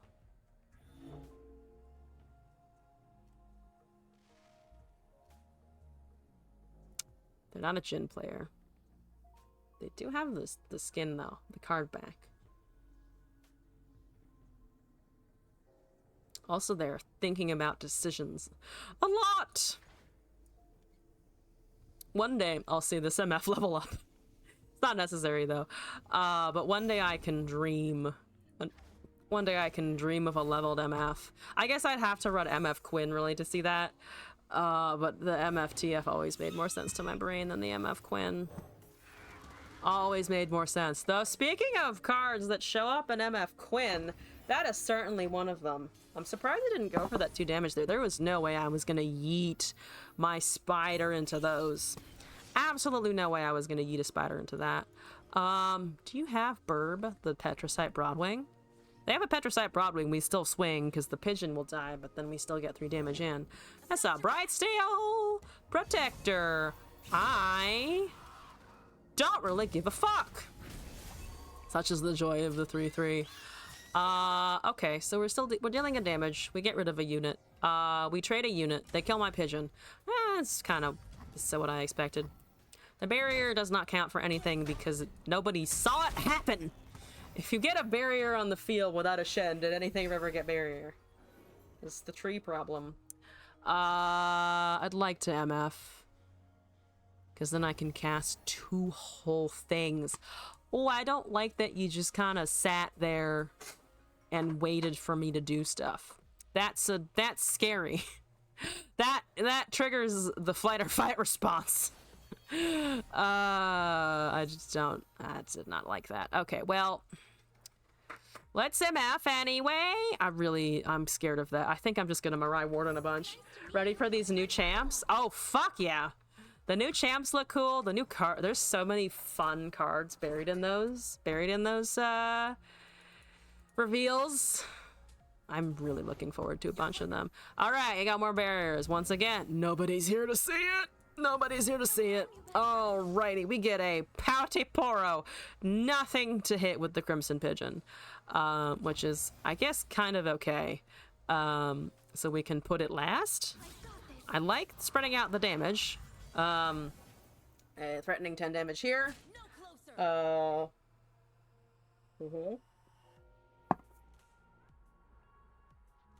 that all you want to do? You can get the barrier bird out of the way. Can you pass a link from a video? There is a Shroom Queen Reacts channel point thing just for that, actually. If you would like to send me something that is a video, you can. I do request that it is like around the 5-minute or less mark, just because we're technically a Runeterra stream. But other than that, fucking have at it. Do whatever you want. Also, why have there been 3 Bright Steel Protectors? Go for it. That's totally fine. My Pouty Poro is dying. It doesn't really matter what you take here. The Pouty Poro is not gonna be triggering here. Pouty Poro is not really the concern. You're gonna main Janna Sea Monsters? Ooh, fuck yeah. Did you just sharp sight that motherfucker? Oh, you did. You're really keen on keeping that, huh? That's fine. That's fine. That's okay. You don't have the points? Just have to get a wait, I suppose. Thank you for asking, though, and checking in first. Some people just send me links. I've just, like, gotten YouTube links out of the fucking ether, and I'm just like, no. They're so precious. We're gonna hit that in the nose, because I don't like you taking it from me, so we're gonna find another means to have it. And we do have a target for the Demolitionist now, so we can Demolitionist MF, which is gonna make their day problematic. Unless they cast yet another barrier, which they will find some way to do, I'm sure. Here's a Demolitionist. Brings them down to 8. We'll cast MF. We take them down to hopefully 0-ish. They don't have Jarvan yet, but they might have Jarvan next turn. That's a Kinku student. We're gonna cast our last MF and hope that they don't have any more single combats. They don't have the new card yet that gives HP, thank God. But MF should be able to murder everything unless they have a riposte or something immediately. Which would be sad. Okay, you're just using a very expensive spell to kill it, which is fine. That's totally fine. Everything dies now because they have no mana remaining. Their top decks must have been absolute garbage. Oh, please, please leave 3 HP. I have another Noxian Fervor. I have more. Did you not expect more? Maybe they think they have another strike spell. Ooh, is Sap Sprayfin is is fancy. There's a Jarvan? No, there is no Jarvan. That's okay. Well, I'm gonna try this because hopefully that is doom and destruction for them. Oh, Boy and the Heron. I haven't actually watched the trailer, that I am excited for it for sure. That is a deny. Understandable, have a nice day, but you're down to like your last fucking card. So that's exciting. Here's a draw, which gives me another Noxian Fervoir. We're gonna open attack and then cast our last Fervoir and hope that that's enough indeed. I can also just ping everything. I'm gonna just ping everything, actually, never mind. Sky, thank you for the request though. Yeah, okay, so goodbye units. That is a mortal support, who gives a shit. Okay, great, wonderful, you still take a damage. Get rid of the barrier. And then we do a nice swing for lethal. Man, they top decked absolutely nothing. Absolutely nothing. Outplayed. They really needed that Shen, and they just really couldn't find it. Anyway, we're in Plat 3. Haven't dropped a game yet so far, which is exciting. Okay. Sky, you sent me something, so let's go check that out. Let's open up the non-ad YouTubes. Yes. I'm so excited. They keep, whenever we go to the movies, they keep advertising that they're doing like they're doing screenings of the Miyazaki films here, and I'm just like, ooh, I gotta go to all of them. I must go to all of them. But anyway, trailer time, react time. I'm gonna boop up the volume a little bit.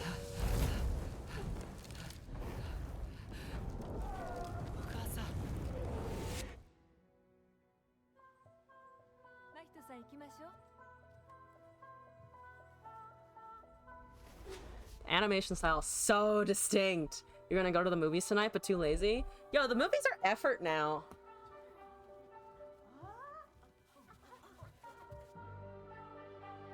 Especially if you want to get like concessions and shit. Oh my god, the lines here are like literally 30 to 60 minutes just for food.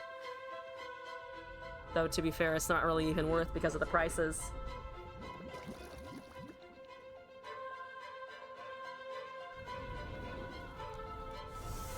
Oh man, the style brings back so much nostalgia for Spirited Away and every other film.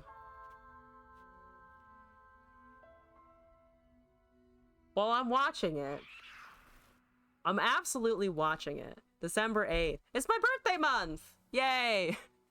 I can go see it for my birthday or something. Fantastic. Thank you for sending the trailer in. I'm really excited.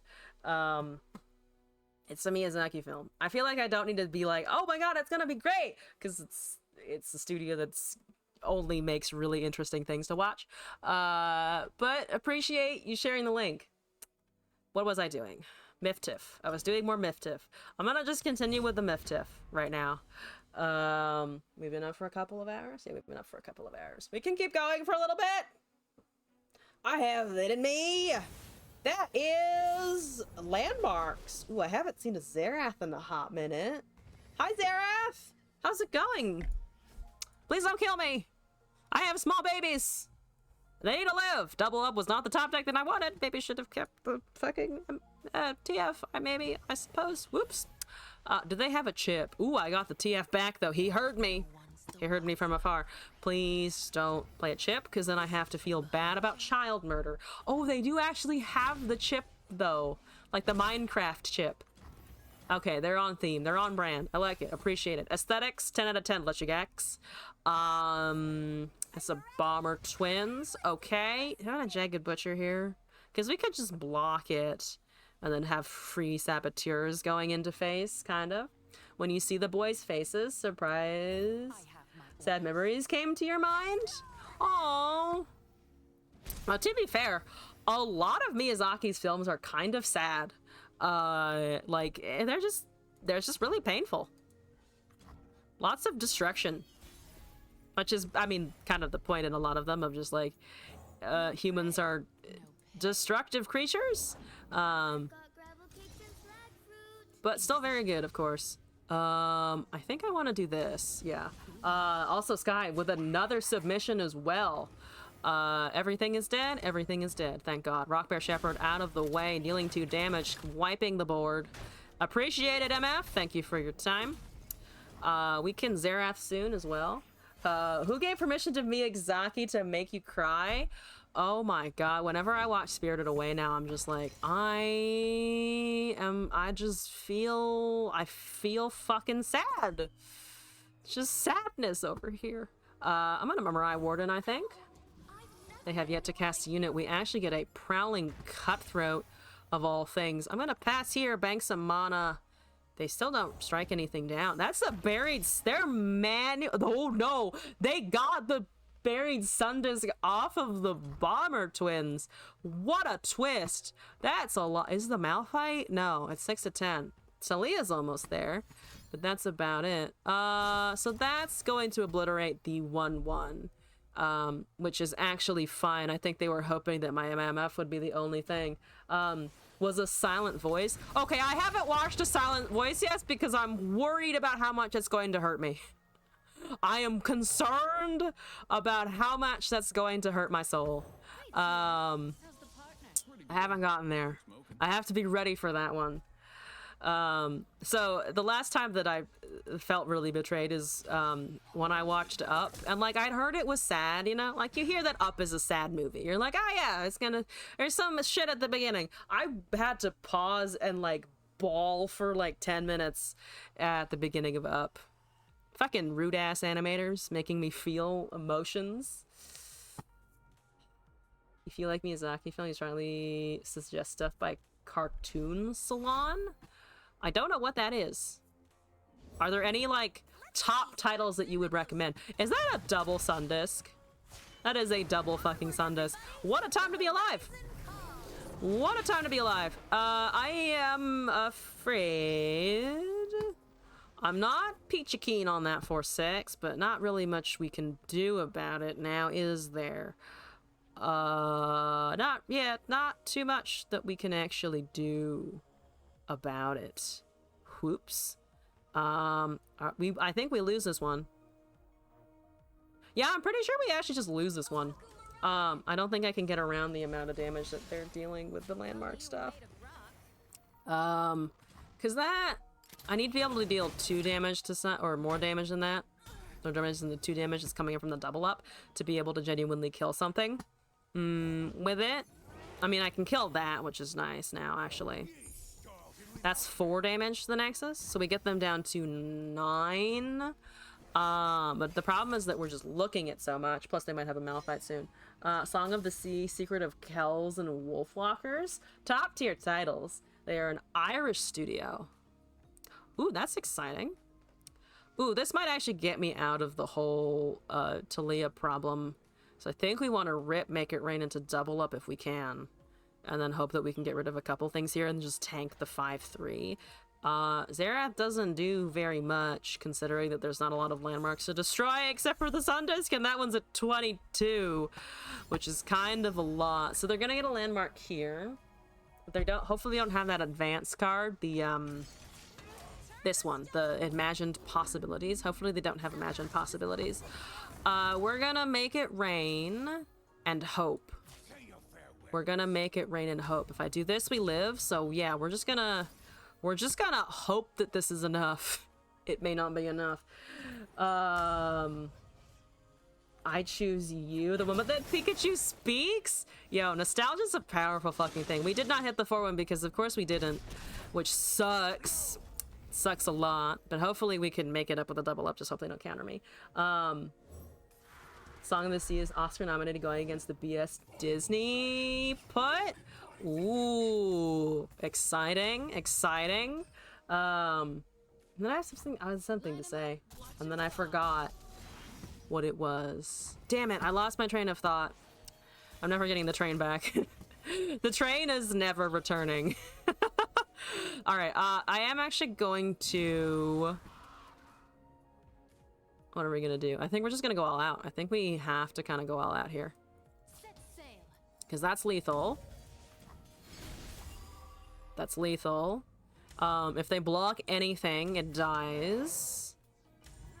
Yep, that's fine. That's fine. They're down to 5. That's down to 4. Ooh, down to 4 is, of course, much better.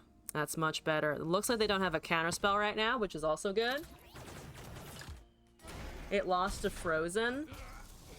It lost to Frozen! Oh, that's the year it came out. Gotcha. Okay, okay, alright. I mean, they should be dead. Because they tap down below a counterspell.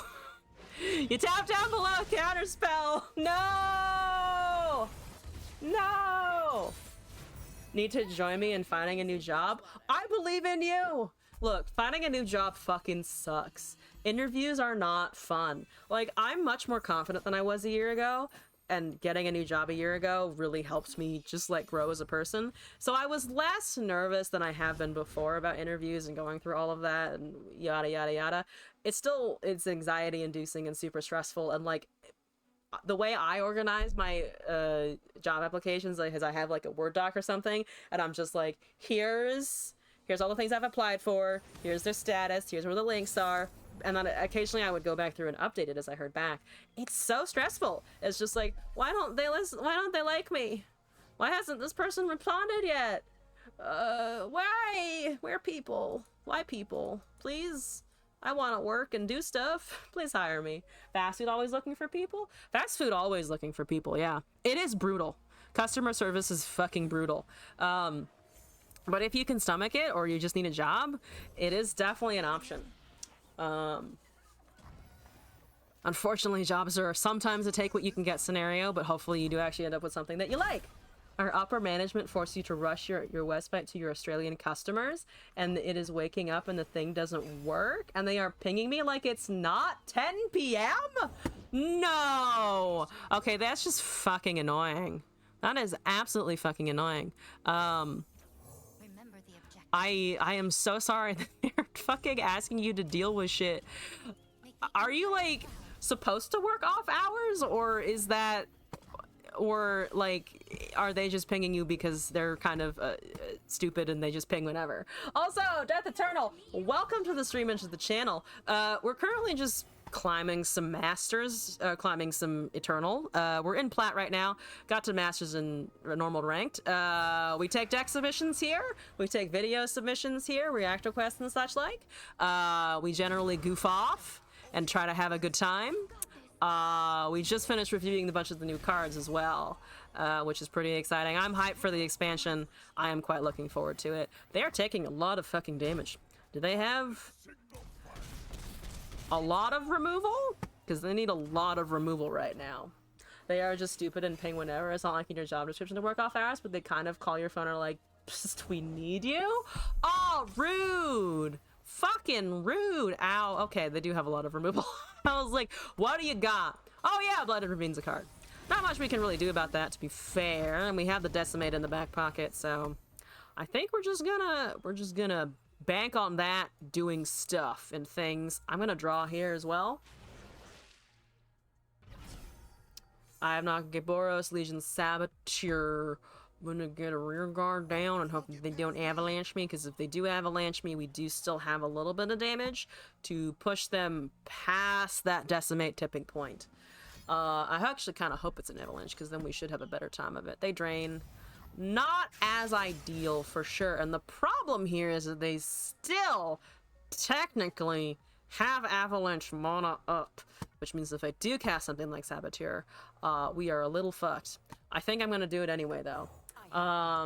We're beating the enemy's face in. That is currently what we are trying to do. It's what we've done effectively for a surprising number of games in a row, but this may be the end because it looks like it's a little bit more on the control style of things. What deck is this? MFTF aggro. Not too much fancy about it. It goes face. It's my preferred climbing deck when I can use it. Mostly just because it does a lot of things. It's very easy to know when you're going to win versus lose. You know within minutes, or in like half a minute tech, usually at the start of the game. So they didn't have Avalanche, which is what I banked on them having. I should have cast the Jagged Butcher there, because it would have survived a bunch of things, and I didn't. Whoops.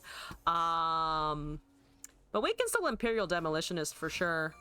That's 7. Okay, it might be removal, it might be drain. Drain is the biggest problem. Also, Death Eternal, thank you for the follow. I'm glad you're enjoying your time here. Welcome to the madness. You use deep to climb out of iron? Fuck yeah. I usually struggle against deep.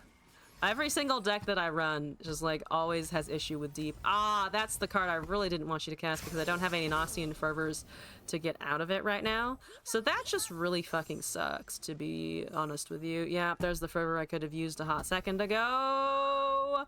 We're gonna pass though. I think we're just gonna over the open attack. They are really quite able to stall though, which is a bit of a suck for us. Tragically. We still get 4. They go down to 8. That's the Legion Saboteur. I really, really, really want to punch them in the face. I'm going to risk punching them in the face because then I can Jagged Butcher, Legion Saboteur, even if they remove everything that's on my field right now. The iron is more sweaty than it should be. I don't disagree with you at all, actually. When I was climbing in like bronze and iron, I was going up against fucking like diamond players and I was just like, why? Why do I see the diamond? Plat I feel like has stabilized a little bit, though we have still seen people in like silver up here, which is a little bit of a surprise. So they might have a Harsh Winds. Can't do much about that. But I still think we dump our hand here, because worst case, they have like a Vengeance that's super expensive. They have a Harsh Winds. I would be surprised. If they used all of it. Or if they didn't use any of that. But we're still pushing damage even if they do use one of those spells. So looks like, hopefully, it's minimum 3 damage to face, which brings them down to 7, which puts them in the range of my spells. That's down to 1 HP if they don't have a... Okay, so they do have the Harsh Winds, so I was right that it's minimum 3, but then they go to 7, and 4 plus 3 is 7, so maybe, potentially. I think we just hit them with the Decimate out of the gate and hope that that's enough. Double up is not going to do very much. They might have a Braum here. They have a Blighted Ravine. They heal out of it, which very much does suck. I'm going to do this because that brings them down to 6. Actually, no, we hit the 2-1. What am I doing? Because then the 3/3s actually survive, and this forces them to use a drain earlier rather than later. We don't play the Sprayfin because that does not survive the Blooded Ravine. We don't have a double up target, so we're going to hold that. We don't decimate either because we can always cast that on a following turn. They cast a Withering Wail, which they were going to use next turn anyway, so it's not really particular. That's not really a particular loss for us. Surprised they haven't surrendered? It's because they can win.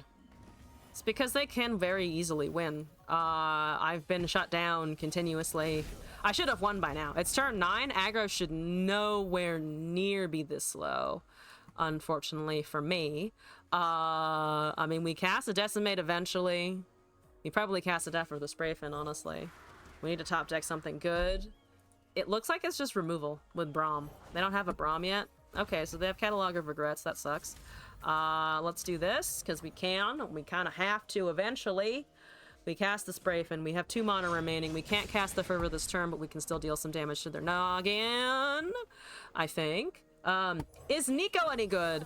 Nico is unfortunately not the best. Out of the last expansion, who was it? Nyla, Nico, and... Oh, okay, fine. You have a fucking Drain. See, I can't win. They have a spell every single time. I mean, if we don't have any Drain, they can't cast anything versus us. But, Nihu. Oh, God, no.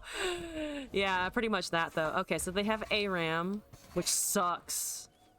So the Withering Mist goes away. We don't want them to be able to drain extra stuff. They get a champion here. That really, really fucking sucks. Zap Sprayfin is here. It doesn't matter. I think we're dead. Because that's going to outvalue us by a mile. Zillion is fine. I mean, he's not fine, especially if they cast a really big Freljord card. The only thing that's currently, like, trying to, is, like, hopefully keeping me together right now is that I actually is that they need to be able to deal damage to my Nexus. If they don't deal damage to my Nexus ever, then it's kind of irrelevant. It's pretty irrelevant. Not even Nidalee is good.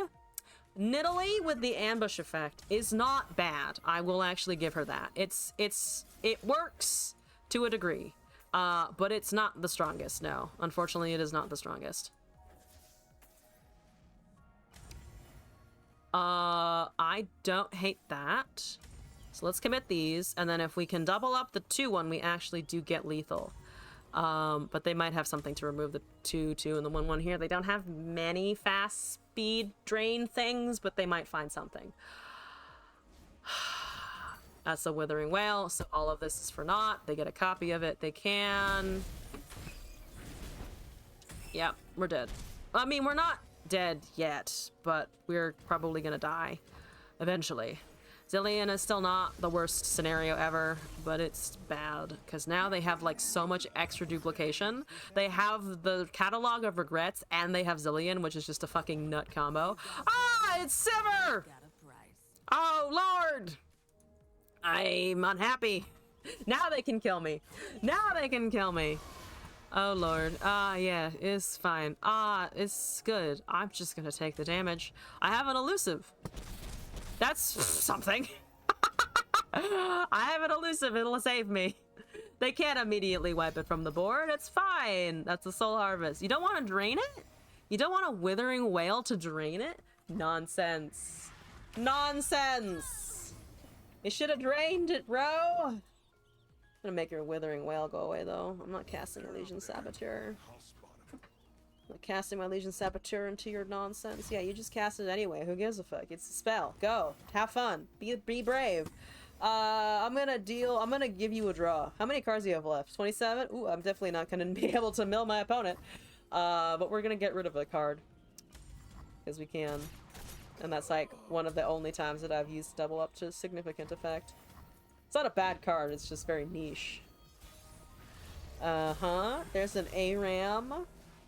There's a Zillion. There's a Misfortune. I really wish that mattered. So the Sivir's Ricochet is going to hurt me. I just let them win at this point. Because casting a unit in front of them actually just benefits. I think we just let them kill us. Oh, it's Aatrox! Wow, I'm dead. Wow, I am dead. Yeah, I am. Yep, we're gone. We're dead. Goodbye. My boy betrayed me. He betrayed me big time. How could you, Aatrox? I took you to Masters. I almost took you to Masters again. I took you to Seasonals, and here you are, beating me in the face? Aatrox, come on, man. Come on. Be nice. I don't think he's gonna be nice. I think he's not in the nice mood anymore. Alright, fine. We lose a game for the first time on the stream today. So much for the surrender comment. Yeah, this moment that they cast that first Withering Mist, I was like, shit. The Viego card that drains 2? My board is a little bit in trouble. It's Poppy Taric! That's a little bit of a throwback. I haven't seen Poppy Taric in a little bit. I also don't want to see that hand. Let's not do that. That is much better and doesn't give me anxiety. Saboteur. It's your time to shine. Beat up that Poppy deck. What's Poppy's stats now? It's changed a bunch, okay? It used to be a 2-3. She's back to a 3-3. Pain commences. Yep, that's fine. That's fine. I still want to deal 3 damage. Do you take 3 damage? I would not recommend it, but okay. That's okay. That's okay. That's perfect, actually. They have a little barrier do? Do they have something else? I don't remember what Poppy Taric runs, and I also don't know what the new Poppy Taric runs, because I'm assuming this is, like, maybe a newer version? It looks like it's not, actually, so that's fine. We're gonna Spooter, so that we can kill the support. We need to kill the support. That's a no-no, for sure. Sorry, Tiari. maybe once the, what is it, the headmistress or whatever card it is, comes in, we can do fancier Tiari stuff. But for now, that's a no. That's a no, Tiari. Pigeon Butcher is awkward for sure. That is a little awkward for sure. You probably run a single CS. Wait, CS? Do you mean single combat? Or, wait, what card are you talking about? You know, the Butcher here to buff. So he could also just attack. I think I'm actually just going to attack because they only have 1 mana. And this is favorable in general. Because we get the challenger regardless. Champion strength. Oh! Thank you. Thank you. Yes, they do probably have a champion strength.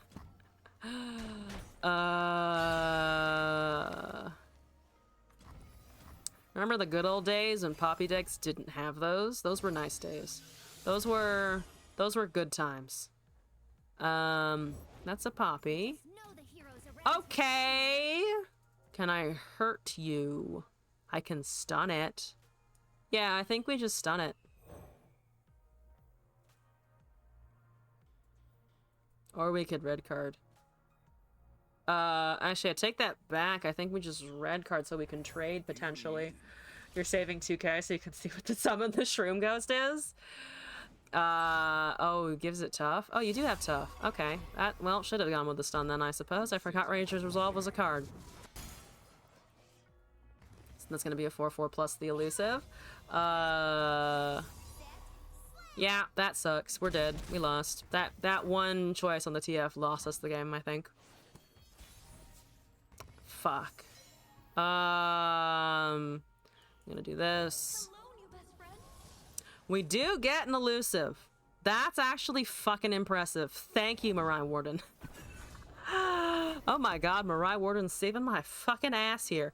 Do we go with the attack? I don't even know if we can. I think we can go for the Eye of Nakagoboros. Made a ghost costume a couple of Halloweens ago now. And occasionally we do use it. I really have screwed the pooch on this one. Not much I can do. Not much I can do. I don't want to recall that. I do not wish to recall that at all. They probably are going to let me recall that as a Pale Cascade. So I don't even get to kill Esmus. Oh boy.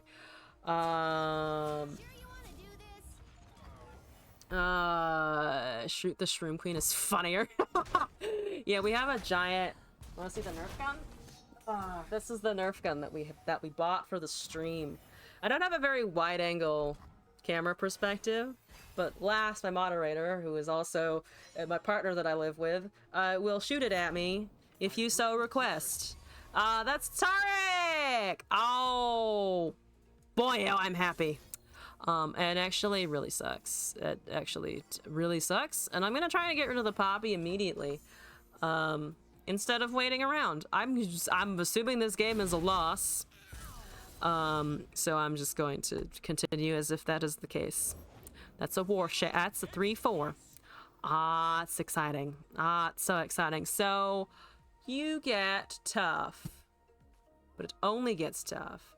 No, it also gets a buff because the War Chefs is going to kill it. Excellent. I mean, they kill TF. We know they kill TF. So I'm gonna do this anyway. War Mason. We're gonna do this anyway. So I can get maybe a 3/3 out of it. The few for the many. Okay. Hit the Nexus. Good. My microphone's doing a little rotating. I've had this microphone now since I started streaming, which is over 2 years. And the bass now just kind of rotates a little too much. I think something in it snapped a little bit. My microphone snapped mentally 3 months ago. That's a nice Tark that you got. I'm gonna hit their War Chef because it's technically the most damage to their units that I can currently muster.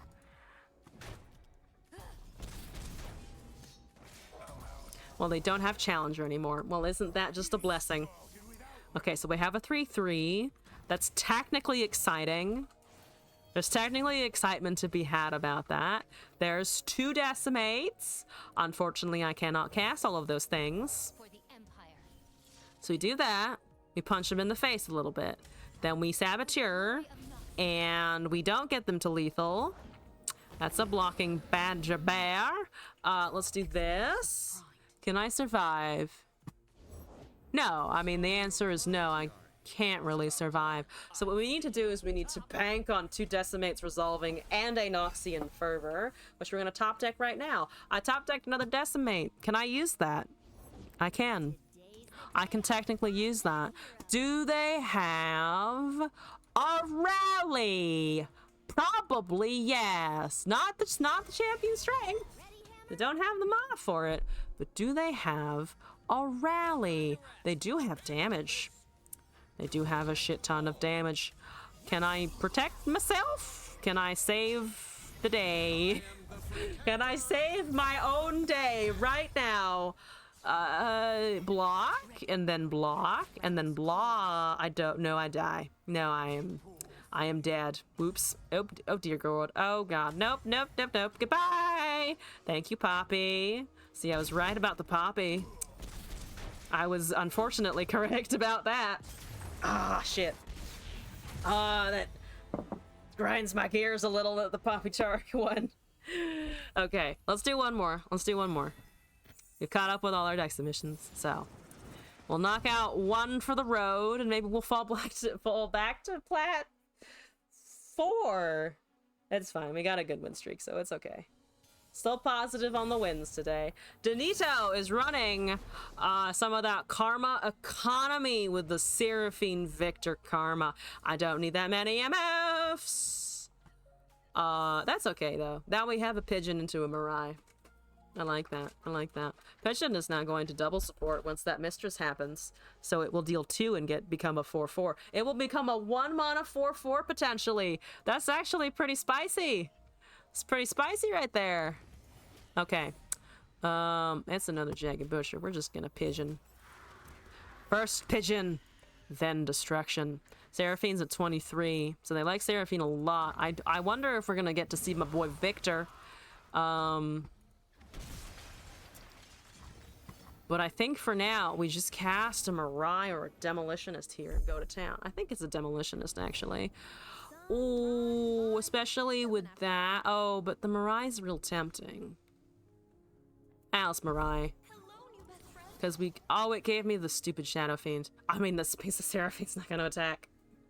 Because that's the most important! That the Seraphine attacks! That's really what's gonna make or break this, you know? I'm gonna punch this one. They might have some damage to kill it, which would be saddening, but then we have a couple of 2-power units anyway, and a 3/3 incoming. So not the most mad about it. Not the most mad about it. They do have high notes. You do gotta be afraid of high note. Hopefully that's it, though. Hopefully that is it. Okay, great. And then we cast our favorite beer-bellied man. And then we swing with a couple of 3-power units. And everything else. That's a nice 10 damage. That is a nice 8 damage. They're down to 8 HP. We're 2 decimates away. That is a gruesome theater. What are you recalling? They're recalling my 3/2. That's fine. So we deal 5. Unfortunate. But okay. I think it's okay. We still got Noxian Fervors. We can always do well with a Fervor in hand. They've got 5 mana. If they try to hit one of our units, then I think we do definitely swing out with it. Ooh, instead they cast a Victoire. Interesting. Okay. Victoire's okay. I think we have Nakage Boros and then swing next turn. Hopefully that doesn't get lifesteal. If that gets lifesteal, we're fucked. You got fearsome. Not my problem, dude! It's not fun, but it's not my problem. Let's do Nakage Boros. They swing. They do swing. They do actually swing here because they can deal some damage. It's not the most important, though. A lot of other decks would have dealt more than 3 damage by turn 4 at this point. Okay. Oh, they have Ina. Ina's adorable. Okay, so there's that. Ooh, we could punch it and then try to go super wide. Try to go super wide. I think I'm just gonna Nagakiboros anyway, though. I'm gonna stick with the original plan. Force them to kind of do stuff before we do. Yeah. It's 7 damage. Takes them down to 4. They cannot take all of that. So I'm hoping that they sack the Seraphine. They're not gonna sack the Victor. Or they do sack, or they put the Victor in the front. For what that's worth. Down to 9. We have 2 damage. We have 4 damage plus all of these. Ooh, and they go for a Clockling, which is okay. We can definitely tank this for a little bit. The thing that I'm afraid of is, you know, the usual P&Z nonsense of hi, suddenly all of the cards take deal 50 bajallion. That's a word. Pain points. That's tough. Don't give a shit. Okay. Then we deal 2, we deal 4, but in another 5, we have 2 Nacian Fervors. They can trade into some of our things by just removing the things that we're trying to kill them with. But otherwise, we should be fine. That's a fan club president. Ooh, fan club president. Haven't seen that in a little bit. That is a spicy card. That is a good one to have. Okay, that's fine. We're gonna just punch a couple of these, one of these 3/3s. We can hit them the same one. It doesn't really matter, I think. We do all this. We have a Noxian Fervor remaining, assuming we cast both Demolitionists right now. Please don't get Lifesteal. Though if it gets Lifesteal, we can waste a Fervor on it because it will, the Lifesteal effect will kind of pay for itself. I'm actually gonna hit this 2/2. Let them kind of feed into each other. That's down to 5. We are so close to being able to Fervor something to murder them. They have 2 damage, or 3 mana, sorry. They have 3 mana, so they can counter one of our things. That is a 2 mana place your bets, which is great. They do have now 2 mana. They have 2 mana now. We can kill them. We can definitely kill them from here. We got this, baby! Yeah. I think we wait for their attack. They use the coin, especially if they use the coin, we're good. Yeah, that's fine. 6 of 7. There's 1 card that they might want to cast remaining to get the Victor level. That's an Ekhorn. Ah, yeah, we just wait for them to attack. That's going to discount something. We don't care at all. We do not give a flying fuck about any of that. We could also just open swing on the next turn, to be fair. Wait, we're going to go up to 7 plus 10. That's 12. Do you want to cast one now? I think I actually do want to cast one now anyway. Though it is 4 units versus 4 units if we do that next turn. Now, we have the spell damage in hand. We have the spell damage in hand, so I'm just going to cast the spells for damage. I came to the same conclusion last time. I'll just cast the Fervor when they don't have mana so they can't interact with anything. Because they don't have group shot, right? They have a death ray. Oh, so they're gonna try and get a better death ray next turn, so they might be able to get another Fervor out of the way, but then we just have decimate and they don't have counter spells, so we're done. Yeah! Yeah! Oh, they might have counter spells. They do have Ionia. They do have an Ionia's. That is something to be considerate of. They get the Hex Core, they level the Victor. We can swing with this, though. We can definitely swing with that and see what they do. They tap below 4. Obviously, we're golden. So they trade an elusive. That's still lethal. Did they put the acorn in the front, or did they just kill the 3/3? They kill the 3/3. I kind of like it less. I like it less if they just kill the 3/3. But they have to respond to the 3/3 somehow. Maybe they do a recall or something, because that's also in their toolbox. I keep thinking it's like pure P&Z and then forgetting that they have Ionia tools. Okay, yeah, that makes sense. So they get the Victor level, which is not the biggest problem for us. Maybe they have a death ray too, but that's okay. We'll discount. And we'll discount things. But we haven't seen them make a whole lot of cards. Or the cards that they've made, we've already seen them cast.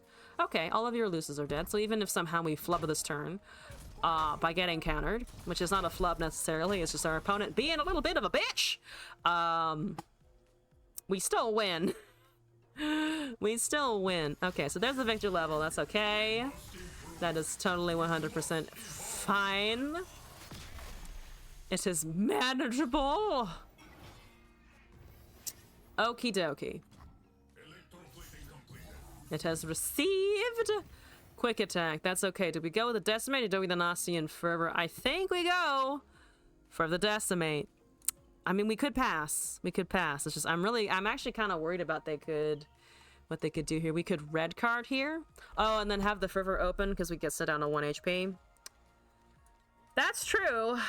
Oh, and then I guess they might try to counter something. I think it's probably okay. Because then we keep the fervor mana open, which I like. Like, maybe this freaks them out. Maybe that freaks them the fuck out. And then they cast a deny. And then they have 8 mana, so they have a second deny in hand. Okay, so they have a death ray, so they're killing my TF. We can try this now. We could try this now and see what they do. We can block that. They're not killing the 3/3. They make an MK3. We can survive. We can, like, almost survive a victor here. We can almost survive a victor here, but not quite. Next turn? Oh, I mean, it's kind of the same difference, right? The mana doesn't... We're at high enough mana that we're going to be able to cast one or the other, sort of, regardless. That's a deep meditation. So we did miss... Well, no, they were always going to have deep meditation. So their deny costs 2, right? No, their deny still costs 4. So we can test to see if they have a deny. Oh, but they spent a mana. Why did you spend a mana? Why did you spend a mana? Okay, so the chances are that they have Mystic Shot now, rather than deny. If I cast Mirai Warden, let's see. We can just wait until the next turn now, because we're banking 3 for the fervor. Did they cast the other one? They're free now. Yeah, okay, so the Pourers are free. The Pourers are free. They go back up on mana. That's a double up. Ooh, we get another tool that we can use for fun. That's also fun. We can Mirai, double up fervor, and then continue holding decimate as our last resort. Ah, okay. So they have a formula. They draw 2 cards. They are not at karma point, but they have 1, 2, 3, 4, 5, 6, 7, 8 cards that we don't know the identity of. So statistically, they're more likely to have something that does deal with the stuff. Okay, so you need a counterspell to deal with this. Do you have the counterspell?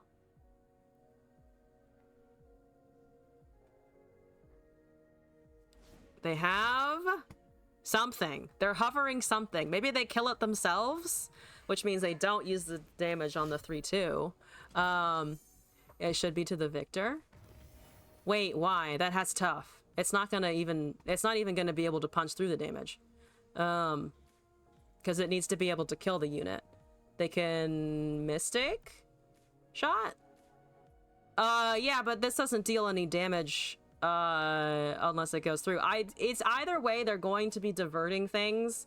We're gonna be trying to divert their spells onto something that isn't our own shit. I don't think that really matters. I don't think that matters. Whether or not it's the victor or the 1/1, and at least with the 1/1, they're not pointing the damage spells at my face or at my unit.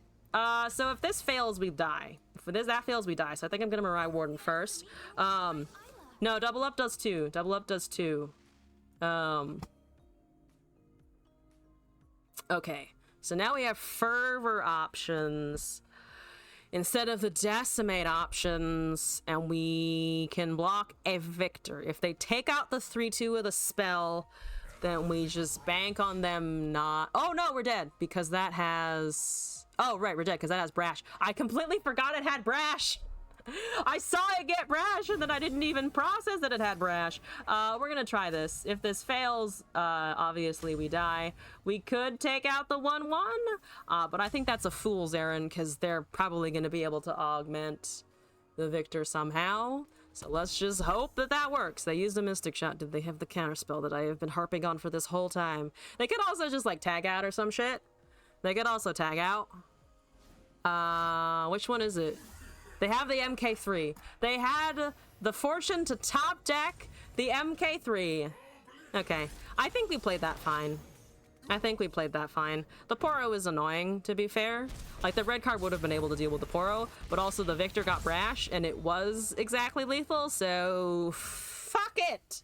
I'm okay with that pathing. MK3 off the formula. MK3 off the formula. Unlucky draws for me, but lucky draws for them, for sure. That sucks. Actually... maybe I should have just been less afraid of that one turn when I had the Noxian Fervors available. But it's fine. We could have... what also would have been helpful is having the Make It Rain from having an MF on the field or something like that. But we didn't find that either. So we were just kind of fucked. Unfortunate. But I'm gonna leave the stream there. We got through all of our submissions so far, so thank you for joining the Sunday stream. I'm gonna go find someone else to raid out to as usual. And thank you everyone for stopping by, subscribing to the stream, to the channel, hanging out, being kind of cool, and all of the usual stuff. You guys are amazing. Thank you for joining the stream. Who do we want to raid into today? Your submission? Did I miss one? Oh, the Pokemon one! Apologies, you're right. I did completely forget one. Apologies.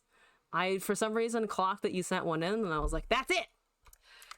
The ADHD strikes again, which I did actually, fun facts, get an official diagnosis for a couple weeks ago, and I feel like that's just clarified a lot of my life. The haunting tale of Poltergeist? I guess it's Poltergeist, right? Okay, let's silence that for a second here. Here we go. Not actual gameplay footage. I'm glad that they had to clarify. Children! Who doesn't love children?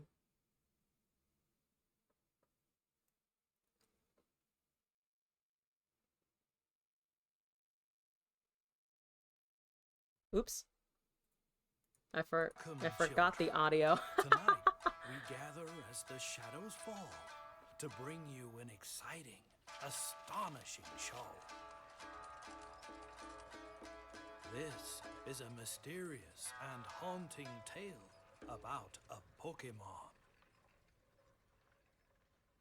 Once upon a time, I like this story. there was a tea master who the storytelling dedicated setting. his life to perfecting the art of the tea ceremony, and his pursuit of perfection bordered on obsession. Do not lift the tea bowl so high. Do not step over the utensils. Do not speak while handling the utensils. What are you doing? Strictness soured his reputation. Eventually, not a soul would suffer his company. Oh And no. without guests to entertain, his pursuits were meaningless. Regret is a bitter sip.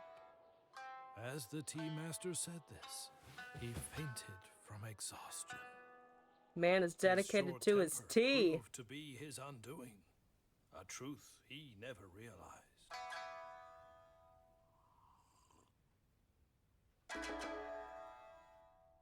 The master's tea caddy passed from owner to owner, until finally, after many years of neglect, the tea caddy started moving on its own and suddenly transformed.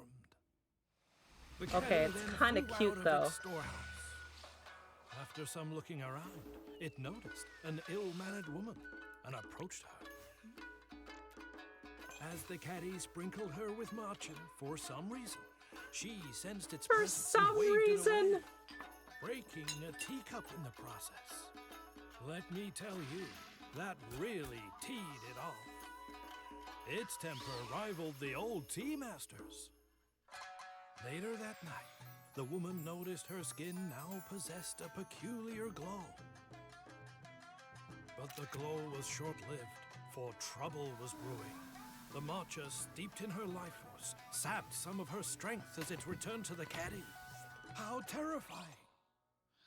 Then it began sealing up cracks with its matcha, starting with the broken foam. Then a power outlet. Oh, some it's just headlights, finding cracks. even Tinkaton's hammer. The tea caddy in this story is, in fact, the grass and ghost-type Pokemon, Poltergeist. Poltergeist. People say the tea master's regret still dwells in this caddy. Trouble was brewing. Should you ever meet it, a proper greeting may save you from a bitter fate. Don't break anything in its presence. Nice tea mecha! Love this video. Right then. Now in the land of Kitakami, parents tell their kids, if you waste your food, Poltergeist will sprinkle you with matcha. Even flavoring things with matcha is forbidden there. Huh? Wasn't this chipped? Oh no. Wait! It's been sealed? Oh no! My skin is glowing. Just fine. It's like a fey spell or some shit.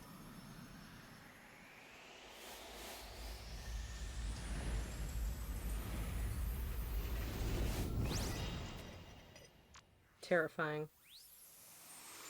Please never come to my house. It is cute though.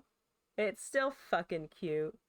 It even killed the children. It did go after the children. Fucking no discrimination whatsoever. Just, we're gonna take them all! Oh, that's a funny fucking video. Thank you for sending that in. Apologies that I briefly forgot about it. But good shit. Now I'm going to actually find somebody to raid out to. Now that I have fulfilled all of my actual obligations. Okay. Let me go find a person. We've rated both Resbear and Numbers before. We could always do them again. Some of these people are not actually even playing Legends of Frontera, I think. Let's try this person. I don't think we've rated them before. They might be newer to the category. So let's check it out. Yes, good. Here we go. Thank you all for joining the stream again. You're all fantastic. Have a great rest of your time zone wherever you are. And I hope to see you again in a future stream. Our schedule is pretty simple. We're here on Sundays at 5 p.m. Pacific time. We will be building a shit ton of new decks with the expansion cards. So looking forward to playing around with those. Viewer decks will be open next Sunday as well. So if you've brewed something funny or you want to see somebody craft all of the things, I'll be here serving that purpose. So bye everyone! Thank you all for a fantastic stream.